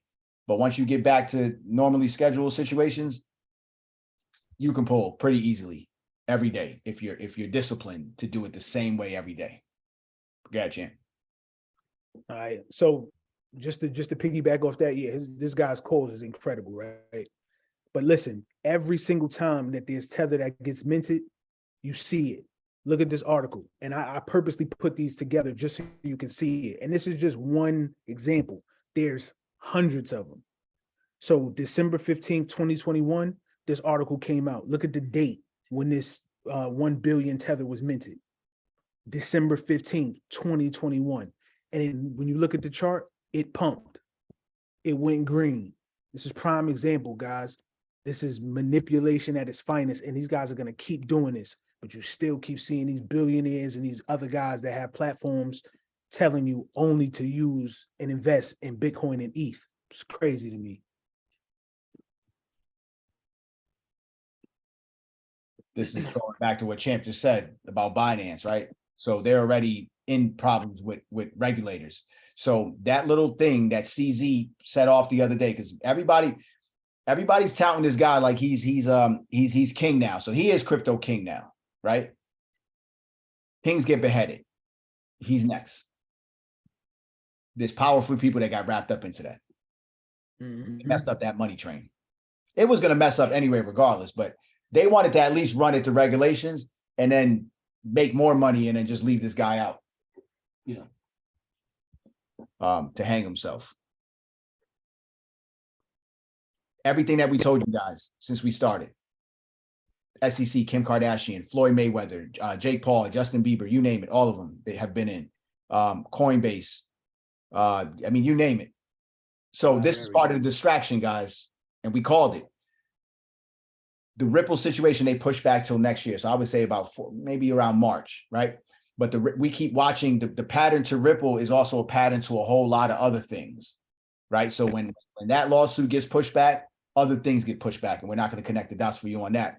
But we're just showing you that when you start to see your favorite celebrities getting sued, it doesn't make you feel more comfortable. It's actually destroying the fabric of the market, right? But if you stay down with us and you understand what we know, it's only a matter of time.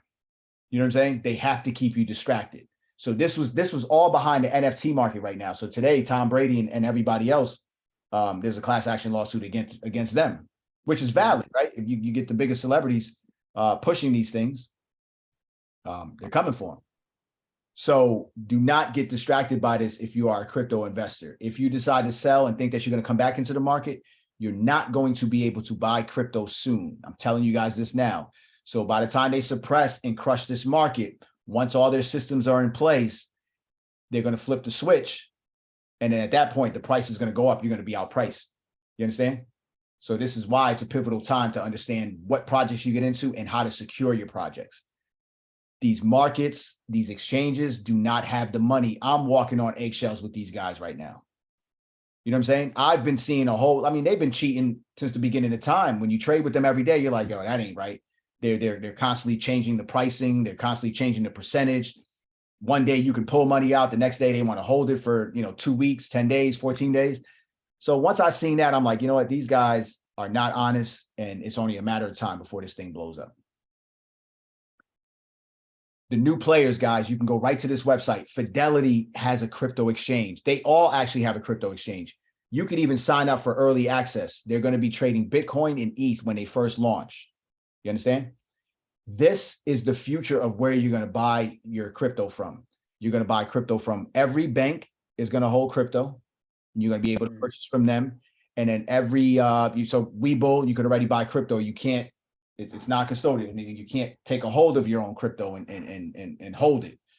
So what's holding this industry back right now is the custodial accounts. So in order for somebody else to trade crypto for you, it's almost impossible the way that these current exchanges make it, right? Because all things 2FA, all things text message security. If something happened to me, my wife's going to have a hard time accessing things because it's not easy. You know what I'm saying? I can't wait for that to go away. But these guys are going to implement this in their systems that they already have. So all the trading desks are already built out in all the major brokerages. They're already built out, guys. But when you don't research enough, you don't know this information. So because we've been following the market closely, we are already in position. These guys are not talking about any of the projects that the companies are invested in. I gave you 2 of them. No one's talking about them because they don't want you as a regular person to become multimillionaires when these projects do come to fruition. The thing about the 2 projects I gave you is they do not need mass adoption to make money. You remember I told you before, you need everybody on the internet in order for the internet to grow. And that's what held back a lot of the old tech projects, right? We don't need mass adoption for a lot of these crypto companies because they're enterprise companies. They're enterprise blockchains, meaning they don't need the consumer to interact with it. It's just all things, when you go to buy a Louis Vuitton purse, you'll be able to scan the bag, with an app, and it'll tell you whether or not that's real or fake in any market. This is the technology that's going to be at our fingertips now. So all they need is the enterprises that are on, and we know every single one of these projects that are poised for the future because no one's talking about it. So Fidelity, guys, has a crypto exchange that's about to launch. But the reason that the SEC hasn't come down, because think about it, there's only a handful of crypto exchanges out here that are doing business in the United States. So you're telling me before you bring Kim Kardashian in, you wouldn't bring those exchanges in to protect all of us as consumers? They want this to happen. You understand? They want it to happen because Champ has a good saying at the university, Champ, the problem. Oh, problem, reaction, solution. Absolutely. You want me to go into it? Break it down. All right. So problem is anytime that there's something that goes on in the industry, you have to identify it, right? So you have a problem, whether they created it or not. The reaction is how everybody reacts to that problem, to that stimulus, right? The markets crash. You have people that are, like wiped out. Their life savings is gone off of the greed of other people, right? So then the solution comes in. Once it's identified, there has to be a savior moment. Somebody has to feel like you need us. So then they come and they let everything go to shit. They crash everything, and then they come in with the solution. Hey, we see that you guys are crashing and burning. We're going to come in and we're going to bring you guys regulations. So this is how this is playing out. You're seeing it now. It's literally an attack on stable coins and on crypto as a whole, because these guys just want to input their place. They want us, the retail investors, to feel like we need these guys, the regulators, to come in and just say, hey, we saved you guys. We got your back. But truth be told, these guys are probably behind it, to be honest. All But that's- exchanges, listen, all exchanges are behind every single hack that goes on. I'm telling you, 99% of them. Because when they create these back doors, they're grabbing your coins. They're not allowing somebody to do that. Yes, there are great hackers out here, but I'm telling you that these exchanges that are illiquid are the ones taking your coins and then repurposing them so they can get more liquidity. That's another crystal ball moment. Take notes, right? Take notes. We're blowing up the entire market right now. This is the misinformation that crypto people would call this misinformation. Institutional crypto guys. What you have to understand about Fidelity is the amount of money that Fidelity has under management right now in comparison to, let's say, crypto.com, right? The average investor on crypto.com, I want to say, is about $2,000 investor. The average investor on Fidelity is over 200 grand. So do you understand that if you're not in position when Fidelity goes live, how much money, with the regulations that come in, how much money is going to be infused inside of Fidelity? Just from Fidelity. We're not even talking about the major markets either, and the global markets, right? We're just talking about Fidelity. So if these guys are already built out and it tells you for early access to sign up now, there's no future in crypto. Okay. This is just product offering, guys. This is the VIP group, the $50 a month. Free stock calls. I mean, well, it's not free, but for $50 a month, you get the stock option calls daily. You get the daily signal calls, which is future calls. I tell you where to buy, where to come in, what price points and targets to sell. Next week, we're actually starting a $100 to $10,000 course. I'm just going to be teaching you guys how I'm able to implement and make 100 off of 10,000 in less than 30 days by compounding my wins. Right? This is base hits, straight base hits. How long it's going to last, I can't tell you. You know what I'm saying? But I can tell you that regulations aren't going to come this year. So if you want one hell of a Christmas and you want to take a crack at something, come rock with us. There's the link. You can look into it. All instructions on this slide right here. This is the most value you're going to get. This is the self-guided boot camp. It's 4 days. We recorded it over 4 days. Champ and I used to go live every Tuesday, Thursday for 2 weeks. Everybody in our group was asking for a live one. We're just taking off the holidays right now because we just got too much on our plate. So we're giving you the live situation, but you have to watch it at your leisure. This will give you 4 days of day one, mindset, health, and wellness. Everyone that's taken this says whatever they paid after day one was well worth it. Everything else was just icing on the cake. After that, Champ takes over day 2, 3, and 4, where he goes through the basics. What's cryptocurrency, blockchain, stable coin, just the basics, right? Because you have to know what you're investing in. Then after that, there's an overview, how to analyze projects. So the same way I was talking about market cap, how to read projects, how to find out who the investors are, how to find out who's the governing council.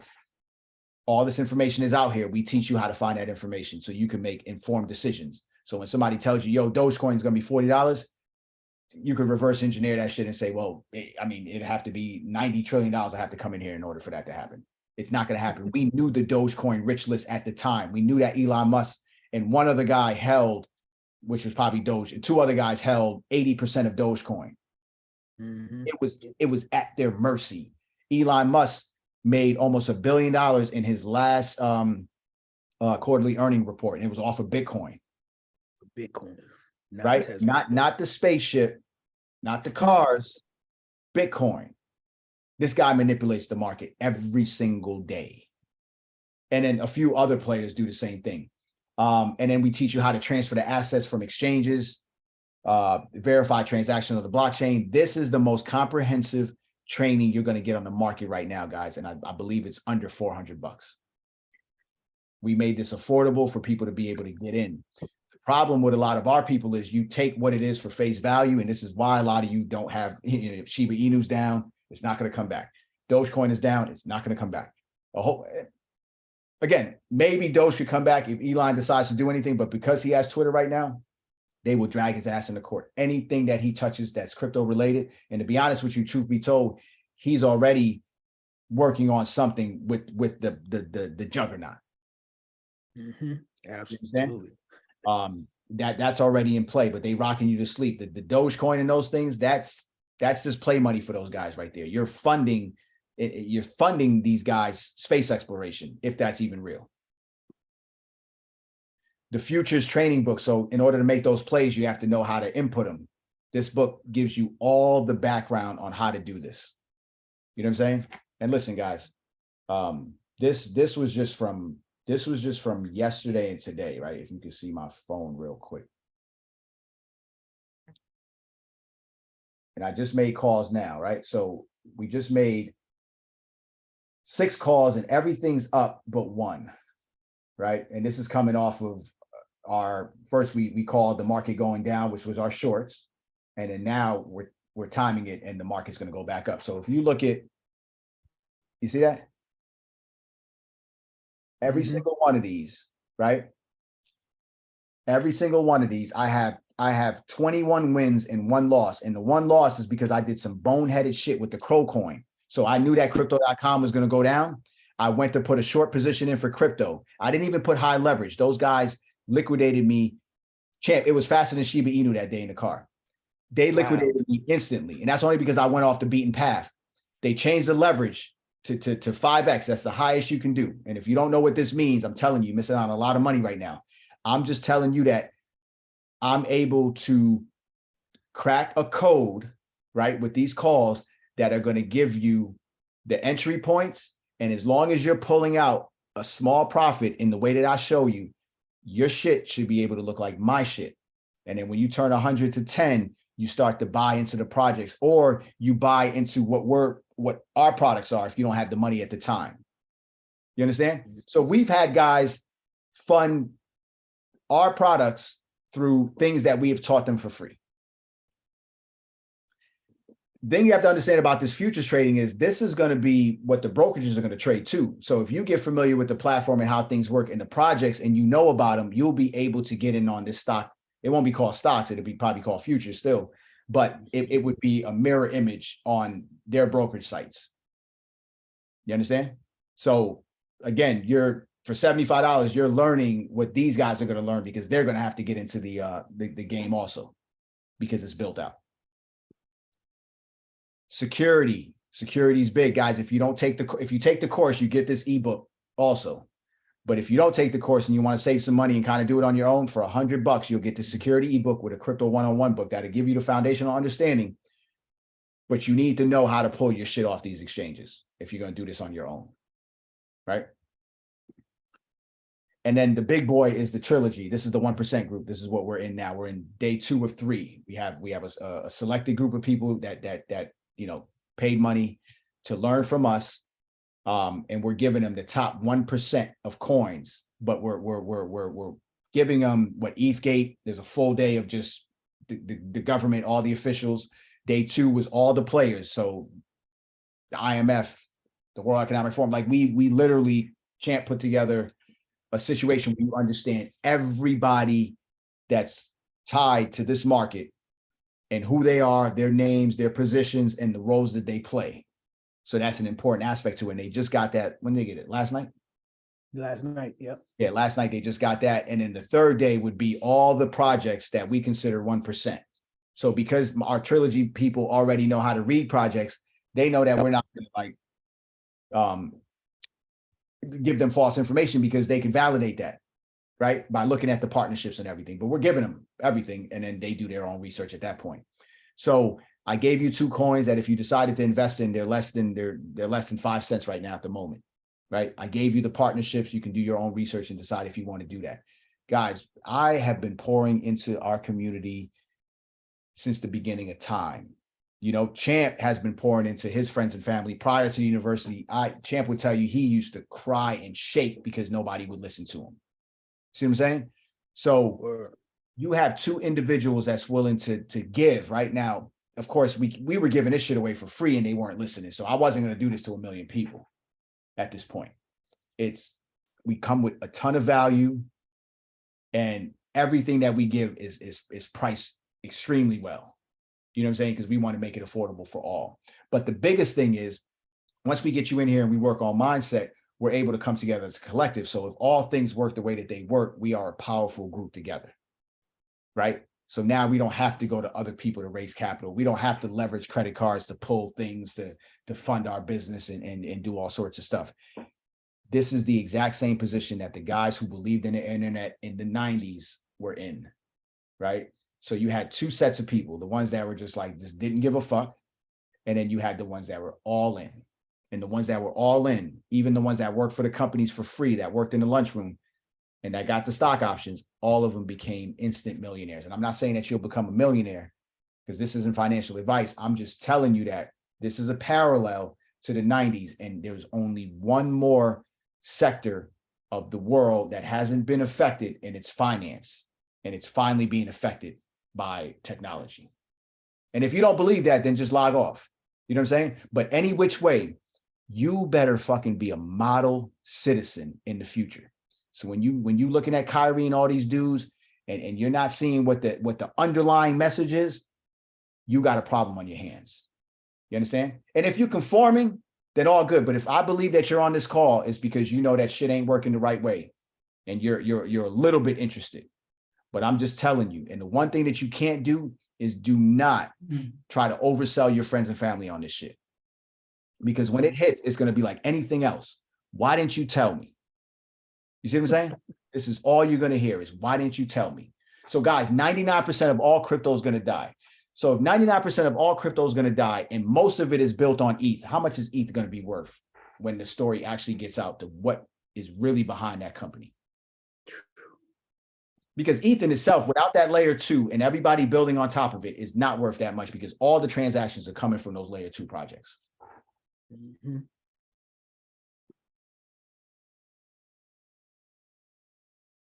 So listen, I'm done. The crystal ball is put away. Right now, we're waiting on regulations. I'm waiting on centralization. I don't give a fuck what anybody says about centralization versus decentralization. My bags are packed, period. And they're secure. Q&A.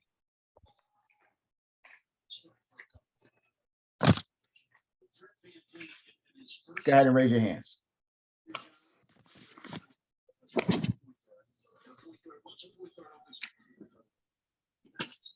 Nobody.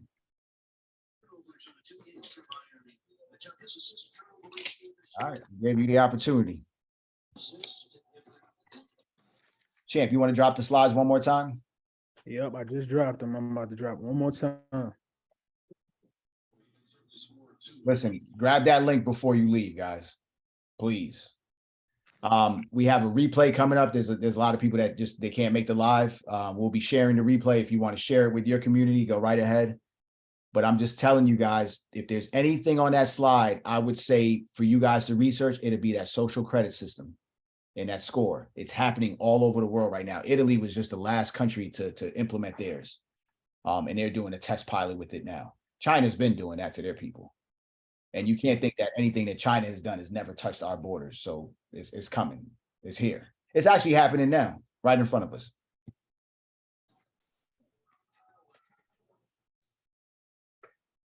Listen, there's a lot of people on this call that aren't students. If anybody from the university wants to give, for good, bad, or indifferent, I don't care what you say about us. If you just want to give your quick testimonial, I'm opening up the floor for that right now.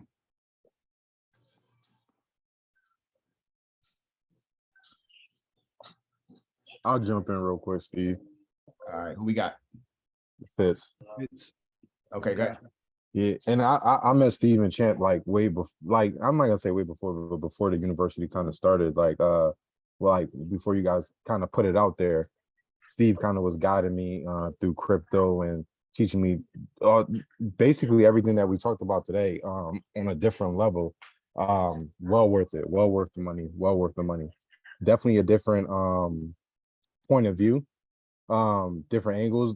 Kind of taught me how to learn crypto too, because like you said earlier, like it's easy to look at the headlines. And this is not really a field where you got to dig deeper. So like I said, it's well worth the money. And also too on the social, I think what was it called? The social currency. I always want to say, you know, Herman always tells me like art imitates life. Like there's literally a show on Netflix, I forget what it's called, like Black Mirror or something like that.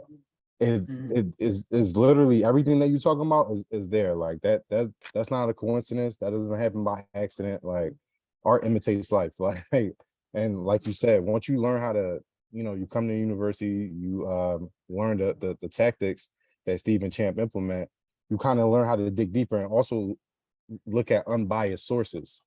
So when you start looking at unbiased sources and you see like, well, all right, cool. Like they got this going on in China, they got this going on in Australia. Like it's only a matter of time before it hits here. Like we're not exempt at all. So, you know, that's what I'll say. Appreciate you, Fitz. Listen, guys, that social credit system, I'm telling you, please pay attention to it. If you're championing what's happening to Kyrie Irving, you might want to check your soul at the door. If you look at the Russian sanctions, right? So forget Putin, they sanction Russian oligarchs in the United States, right? These are billionaires now. So if they're able to make billionaire children were going to school here in the United States, the schools were telling them you're no longer accepted here, right? So we're over here, we're championship like that. So there's no due process, no attorney. These are billionaires that had their life. They were literally taking their yachts off the water. What the fuck they gonna do to us? And I'm talking to Black America right now. What do you think they're gonna do to us with this system right here? Just think about it. So now you just got your credit in order, right? Now we just got a little bit of money. That ain't it, bro. They're gonna take it all right back and then some, because this is how you're gonna be able to control the population when everybody is on a digital currency and everything is connected through a grid. And they do not need due process to do this because they're already writing into the laws how they're going to go about this situation. So if you accept the reward system, just accept that when something doesn't go right, something's going to be cut off on you on that particular day. And just think about it. When they only allocate $100 per gas, per month that you can use, how far are you going to go at this point? Even if you want to hold out and say, you know what, I'm not going to go on grid. This is why I'm trying to tell you, position yourself to get inside of some of these companies at the pricing that it's at right now. If you really feel that these companies are going to be the future based on the relationships that they have, because we're not just throwing some shit out to say, just invest in Bitcoin and ETH. We are actually showing you hard proof of these companies working with particular blockchains already. They've been testing this for years. Now it's a matter of the last part is the regulations. They just need to run this shit into the ground. And then once all their systems are up, Jerome Powell said out of his own mouth, he told the institutional guys, he said, listen, we can no longer hold this together. You guys need to get in position. He said this on live, but only somebody that knows about crypto understands what he was saying to those guys, meaning get your fucking systems up. People are bleeding. People are losing money left and right inside of this space. See what I'm saying? And it's not a whole lot of money in a sense, but this is not a good time for anybody to be losing any money because it's not flowing like it used to. So when he made that call to action, I said, Champ, they ready to go. It's on. I don't like that it's these guys, but you have to understand what these guys did was when you have a project, and even if Champ and I have a tech project that we're working on, if JP Morgan comes to us, you know what they're going to tell us? They're going to say, listen, you either get us in or you're not going to get past regulations. So what do you do with that at the end of the day? They control government regulators. This is why ETH hasn't been bought in, because they're all invested in ETH. And then the layer twos on those companies, there's a lot of institutional guys that are invested in that. So when you have a guy like Gary Gensler, if you look at his, and this is all public information, you start looking at their meetings that they take in. He has met with Vanguard 9 times already this year. He hasn't met with anybody crypto outside of Vanguard, right? And when you follow the Vanguard situation, they're managing his family wealth. He has over $120 million for these guys. So when Vanguard is invested in ETH in all things, right? Because I gave you out a relationship too. So when you look at Coinbase, I'm gonna tell you exactly what Coinbase is. Coinbase and JP Morgan are going to create the new 401k, the digital 401k. Mark my words on that. That's what that platform is being used for. So when they're asking you, so when Coinbase is they're going to stand the test of time. they're going to be designated a bank. You understand? JP Morgan Chase is going to be heavy with that.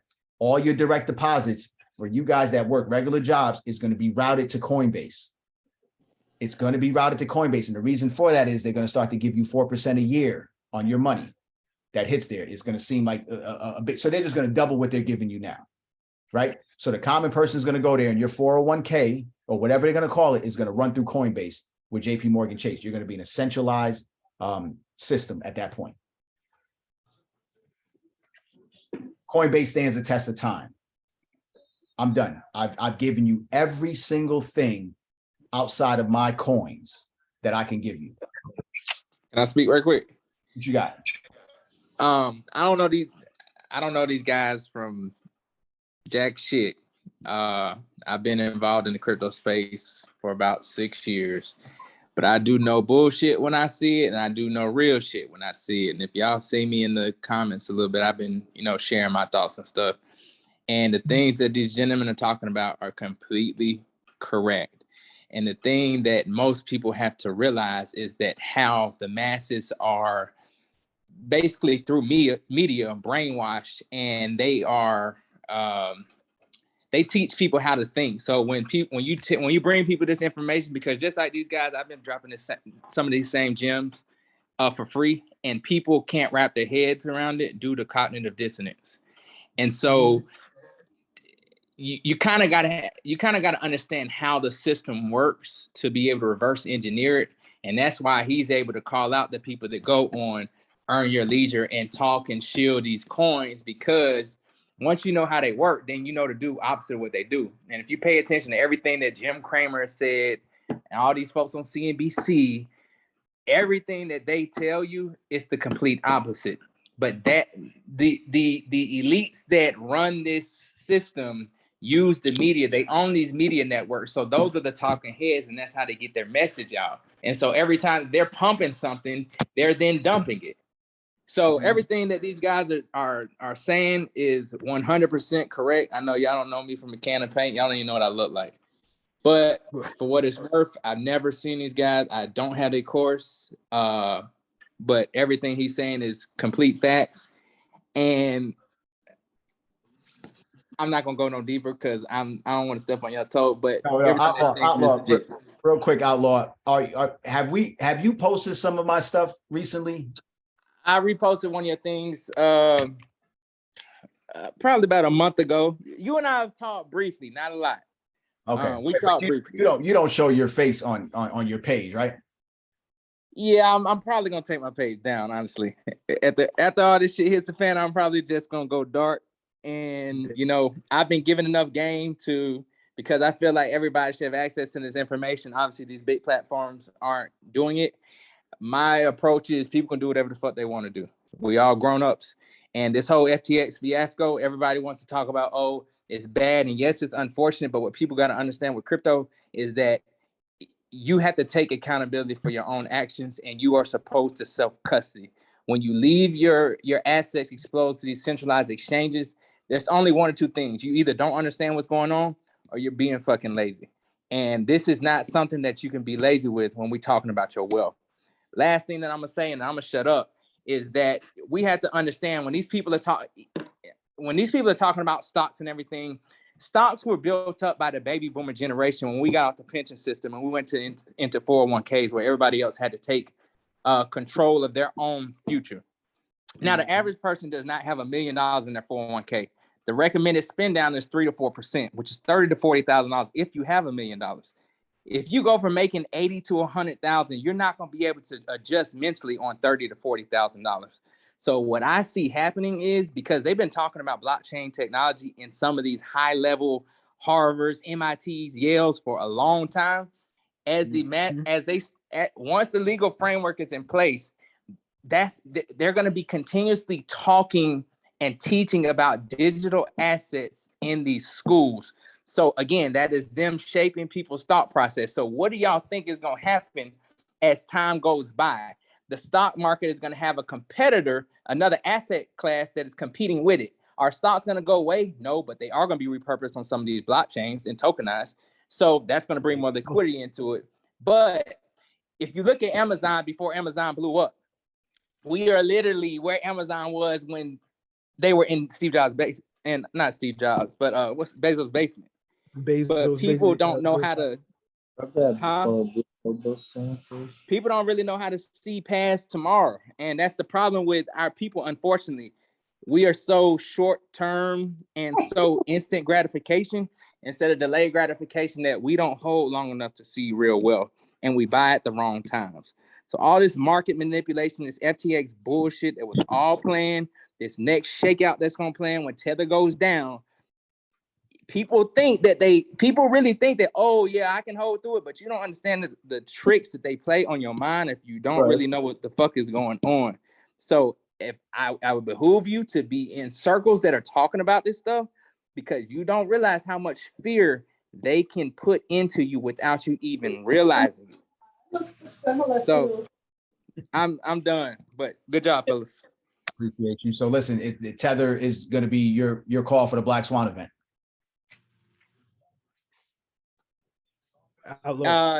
Yeah, I think Tether is going down. Tether is the reason that FTX was able to do a lot of shit they did. That's my call. That's what I think. There's no way that Tether, here's my other thing. When they talking about this whole digital dollar, they gonna use, I think USDC is gonna really be that. Apple just said that they're incorporating USDC into the Apple Pay. Apple Pay, absolutely. So when they doing that, how you gonna have Tether, which is a competitor to your USDC? It's not gonna happen. They gotta drain that. They don't want competition, which is the whole reason why the big X asset has been suppressed for so fucking long. As soon as they got hit with that goddamn lawsuit, I knew it's game time. That's what it is. It's no way that every other coin can pump to all-time highs, and the one coin with the largest use case is gonna fucking stay down. That's straight up bullshit.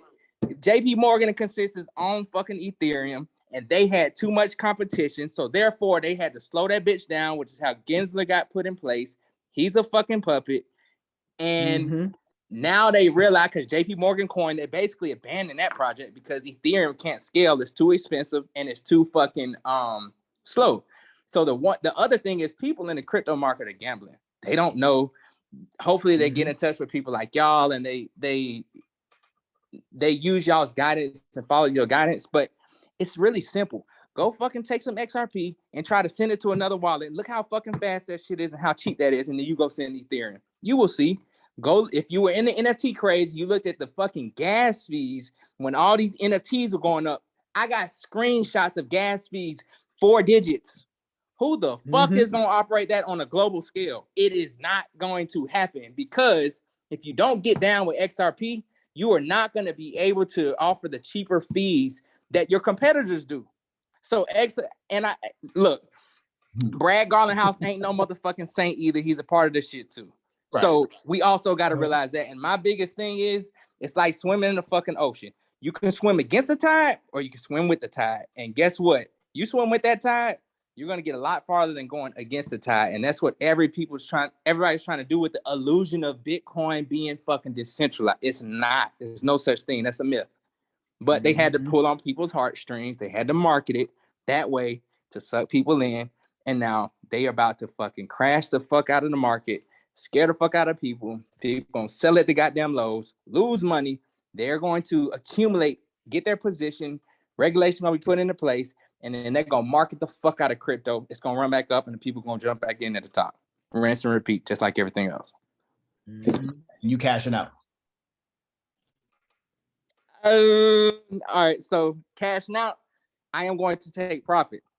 Okay. And I told Champ been on me like, bro, good job. So I'm trying to be careful what I say, but I will say this for people that do not understand the difference between currency and money. There is a difference. You save in money, you spend in currency. Currencies are assets, and it's not just digital assets. It's precious metals, it's land, it's manufacturing, it's all that stuff. So will I sell out some? Yes. Will my XRP be my sell-off bag? No. And there's for reasons. But yes, I will scale out some profit and probably just take my initial out, but that will only be to acquire more assets. And what they're doing is just like they did with Bitcoin, they tried to use Bitcoin and cryptocurrency interchangeably early on because people don't know what the fuck is going on.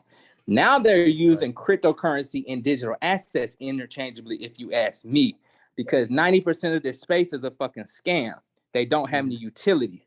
So just like money has utility and intrinsic value, we could apply that to a blockchain environment and figure out which ones have utility, aka intrinsic value, and separate those from the cryptocurrencies. So that's that's in a nutshell. That's kind of what I'm thinking and how I'm gonna play it. And then I think that you will be all this universal basic income, this CBDC, that shit is real. But the people that have, we are going to an asset-based society. One thing that I didn't hear you ever talk on, but people not really paying attention to BRICS nations and what the fuck is going on with them. People think that the dollar is safe. The dollar is only strong in relation to other currencies. It's not that it's strong. So when Saudi Arabia joins BRICS, which I think they're gonna do, the petrodollar is done. That's done. BRICS Plus. That's official. Yeah, that's official. So, that's done already. So that'll be the end for the dollar reserve currency, which is why the dollar is strong right now, because America has been weaponizing the dollar. So therefore, if other countries, if the BRICS nations currencies are backed by commodities, why the fuck would you hold USD that's backed by nothing? So that shit's gonna get flooded back into US, and that is where you're gonna get hyperinflation. You can go study history. You can see what happened with Venezuela and motherfucker. All these folks putting cash up to their ear and stuff. It's gonna be a sad day. Oh, it's over. Facts. It's over. And listen, guys, listen, shit, it's like a three-headed monster right here.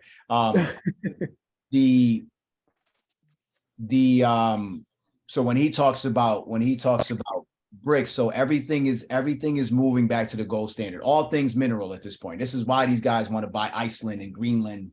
You know, you got to start looking at the global news cycle, right? And this is what we offer you here at Skype and Crypto University. You understand? You're going to see everything happening abroad first. So you think our inflation is bad? If Rad is still on here, Rad, how bad was it in Turkey? I think they're running what, 18-20% right now? Absolutely, brother. Absolutely. Right?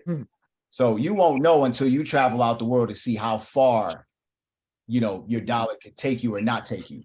And listen, I'm getting ready to go to Indonesia, and Indonesia is even worse, brother. Worse. Yeah, I was gonna say that's worse. So listen, they're off that system. I'm first generation Haitian American. I talked to Fitz about this situation. The you know, part of the issue with that, you figure, you know, president gets assassinated, nobody knows anything, right?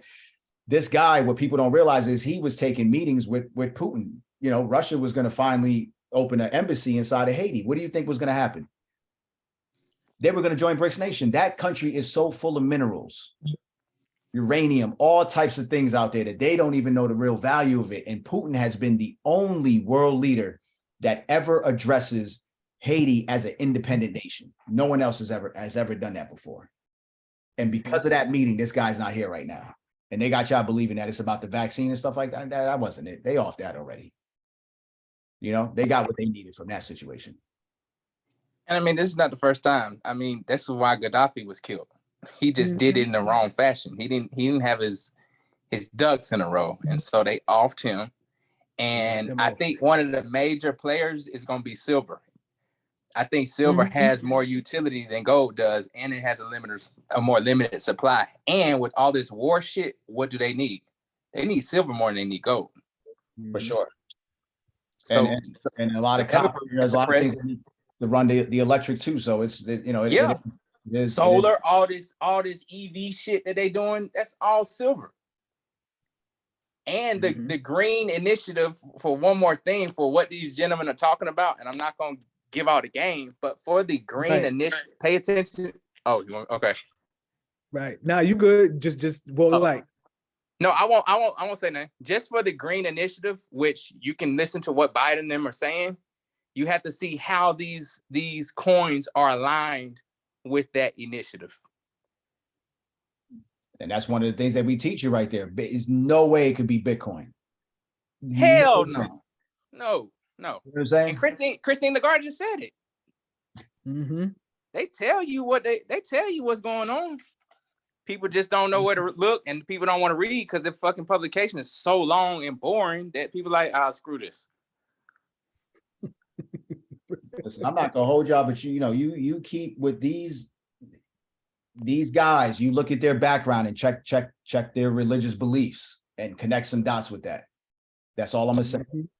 Is look at every single one of those billionaires that's been on EYL and check their backgrounds and tell me if you think these people are for the people. So you're gonna bring a guy on, and we supposed to pull some inspiration from a guy talking about, oh, work hard. Fuck you talking about? You do not make $1 billion. I'm telling you this shit right now. You do not make $1 billion. You have to take $1 billion. You know what I'm saying? So now we have all these aspirations. Oh, $1 billion, everybody's looking for a valuation. Everybody's looking for a valuation. Yo, the whole market is propped up. This whole shit is fake. It's not just crypto. This is the greater market. There is no money out here. Period. There's no money out here. This shit is dry. Now it's a matter of just waiting for these bank runs. I'm calling that the US dollar drops at least 30%. So factor in what you have in money right now and deduct that shit and figure something out. Because universal basic income is the only way. It's the only way. You think it only drops 30%?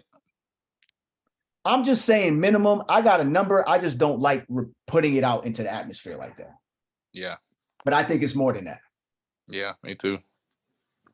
I say 70%.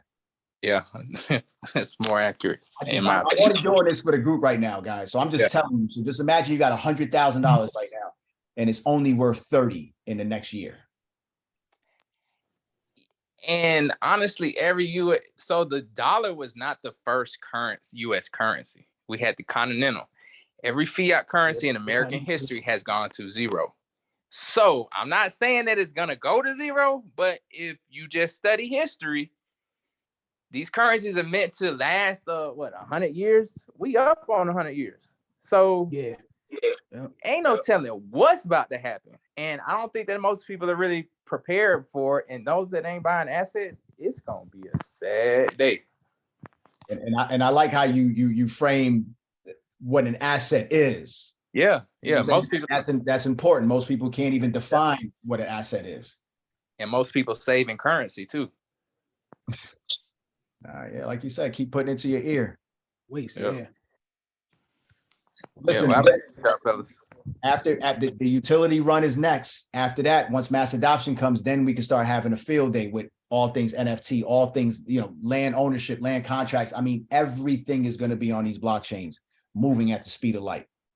Tokenized and everything. Moving at the speed of light. Here's the part that I really want to end with, right?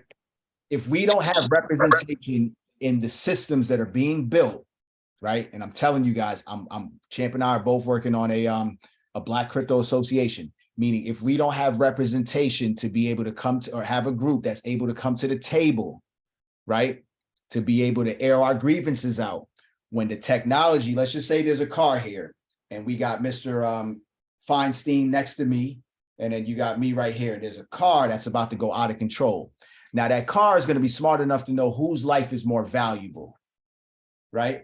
Just by looking at it, based on whatever features it's going to hit on my face. And guess who the fucking car is going to hit first? Okay. So I'm telling you guys that this shit is going to go beyond what your wildest imagination. And like Fitz said, there's nothing that they haven't showed us before. This is why we desensitized to it. We're like, damn, you know what? We've seen this in a movie before. Go back to all your old movies. They've been training us for this day. That's why when the pandemic happened, we were just sitting back partying.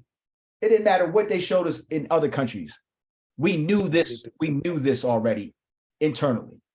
Because if you spook people, right, and you don't give them fair warning, they will take the streets. You know what I'm saying? If you spook people, bombs start falling here, you would start seeing people pulling out guns like it's nobody's business. And listen, lately I've been posting a lot of stuff on the page with the Kyrie situation. I can understand it can create divide. That is the biggest thing that they're going to put in front of us right now to distract us. You know what I'm saying?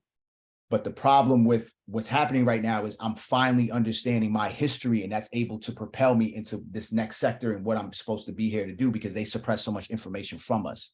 So when you see a lot of this stuff, it's listen, and when I say I'm for all people, this was first created for our people, the language we speak, the way that we look, just everything about us, it was for the culture.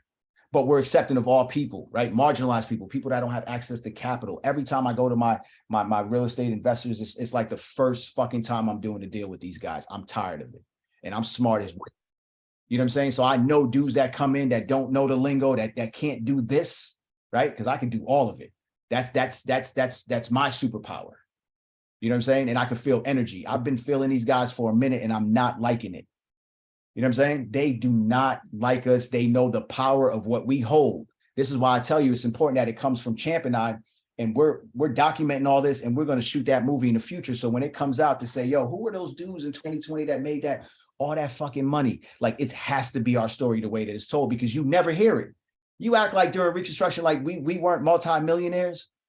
You know what I'm saying? You act like if it wasn't for the patent office taking shit, we didn't create every single thing that's here today. So if it was really an even playing field, they can't fuck with us any given day. That's fact. So I'm just telling you that when this social credit system comes, this open talk, the way that I'm doing shit right now, I'm gonna already be off grid with my paperwork correctly, with silos in tow. So look up what a silos is, and you'll see a few different definitions from it. I'm not talking about the shit that holds the corn to feed whatever we're feeding at the end of the day, shit that comes out the ground. Talk that talk. Somebody said it earlier, guys. I'm telling you, this type of money that you can make in this market right here could fund armies. Straight up. Because you got to meet aggression with aggression.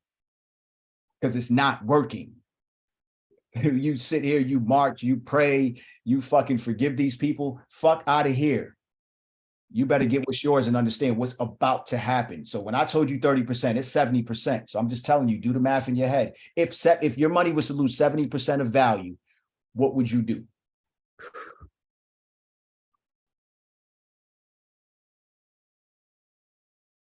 %, and then you don't have no assets. You don't have the right assets. Because most of you think it's just land. But he hit the nail on the head. And we talk about BRICS a lot too. So we've been following that motion, and it's all things BRICS plus. They just gonna run out of letters at this point. The whole world is joining that situation. We even got a ton of gold in reserve. So it's like, you think we were just going to these countries invading and we don't have like gold in tow? Oh, we got a big ass reserve too. So from that standpoint, it's not all things whatever. The only difference is between Gaddafi and Saddam is they could have easily been invaded. But when you talk about Russia and China, it's like, yo, come on, man. You're not fighting both of them at the same time. Bingo. Mm-hmm. Definitely not that. So it was the superpower that created BRICS Nation. And that's the reason why the US couldn't play it. But at the start of the year, what did Jerome Powell say? Oh, yeah, no, there's room for multiple world reserve currencies. The fuck yeah, there is now. And how they gonna transfer that value from one to the other? The foreign exchange market about to be done with. Uh-huh. Tell them how they gonna transfer the value. Some bridge currency. I don't know. It might just have to start with an X. I don't know. We gave XRP to y'all, whether y'all want to believe it or not. I'm just telling you that if you want to get closer to that freedom pass, you better start looking at some crypto right now, because you've seen all your favorite stock plays right now. What they doing? Your FOMO in. Okay, keep buying that Google at that price. Keep buying. Their prices haven't even hit the bottom yet. Absolutely not. Boy, they think this crypto crash boy, this stock crash gonna be just as bad. They love to paint the narrative that crypto is so volatile, but look at the stocks. Look at Netflix, which was a FANG stock. Like, come on, it's the same shit. Listen, that stock crash gonna be nasty work. Allah, DM me, man. I need to know what page you on. I gotta have an idea if you want to share that. Yeah, we'll link. But yeah, I'm going offline in a minute too. Personally offline. All three of us. Yo, listen, that's it. Crystal ball here, outlined, stamped, and approved it. Antoine, what's up, man? Antonio, what you got? Man, I'm just sitting right here taking it all in, man. I'm taking it all in. Give me some feedback, man. I know you studying. Absolutely, absolutely. I think the main thing for me is like knowing where like trying to figure out where like capitalism will stand and all this that we talking about, like, because I see they trying to suppress a lot of stuff and stuff like that as far as like with the masses and stuff like that, like make it harder for us to get stuff done and stuff like that. So once the new system does come into play, right, and the masses they're stuck in the current fiat, the fiat currency, they stuck with that. And like you said, the bank runs and stuff like that happen. It's like, where do we go from there? As far as like with the whole system, will it be like some kind of totalitarian, you know what I mean, like system? Like what do you think will happen? Like what you think coming? First of all, we will stop the recording.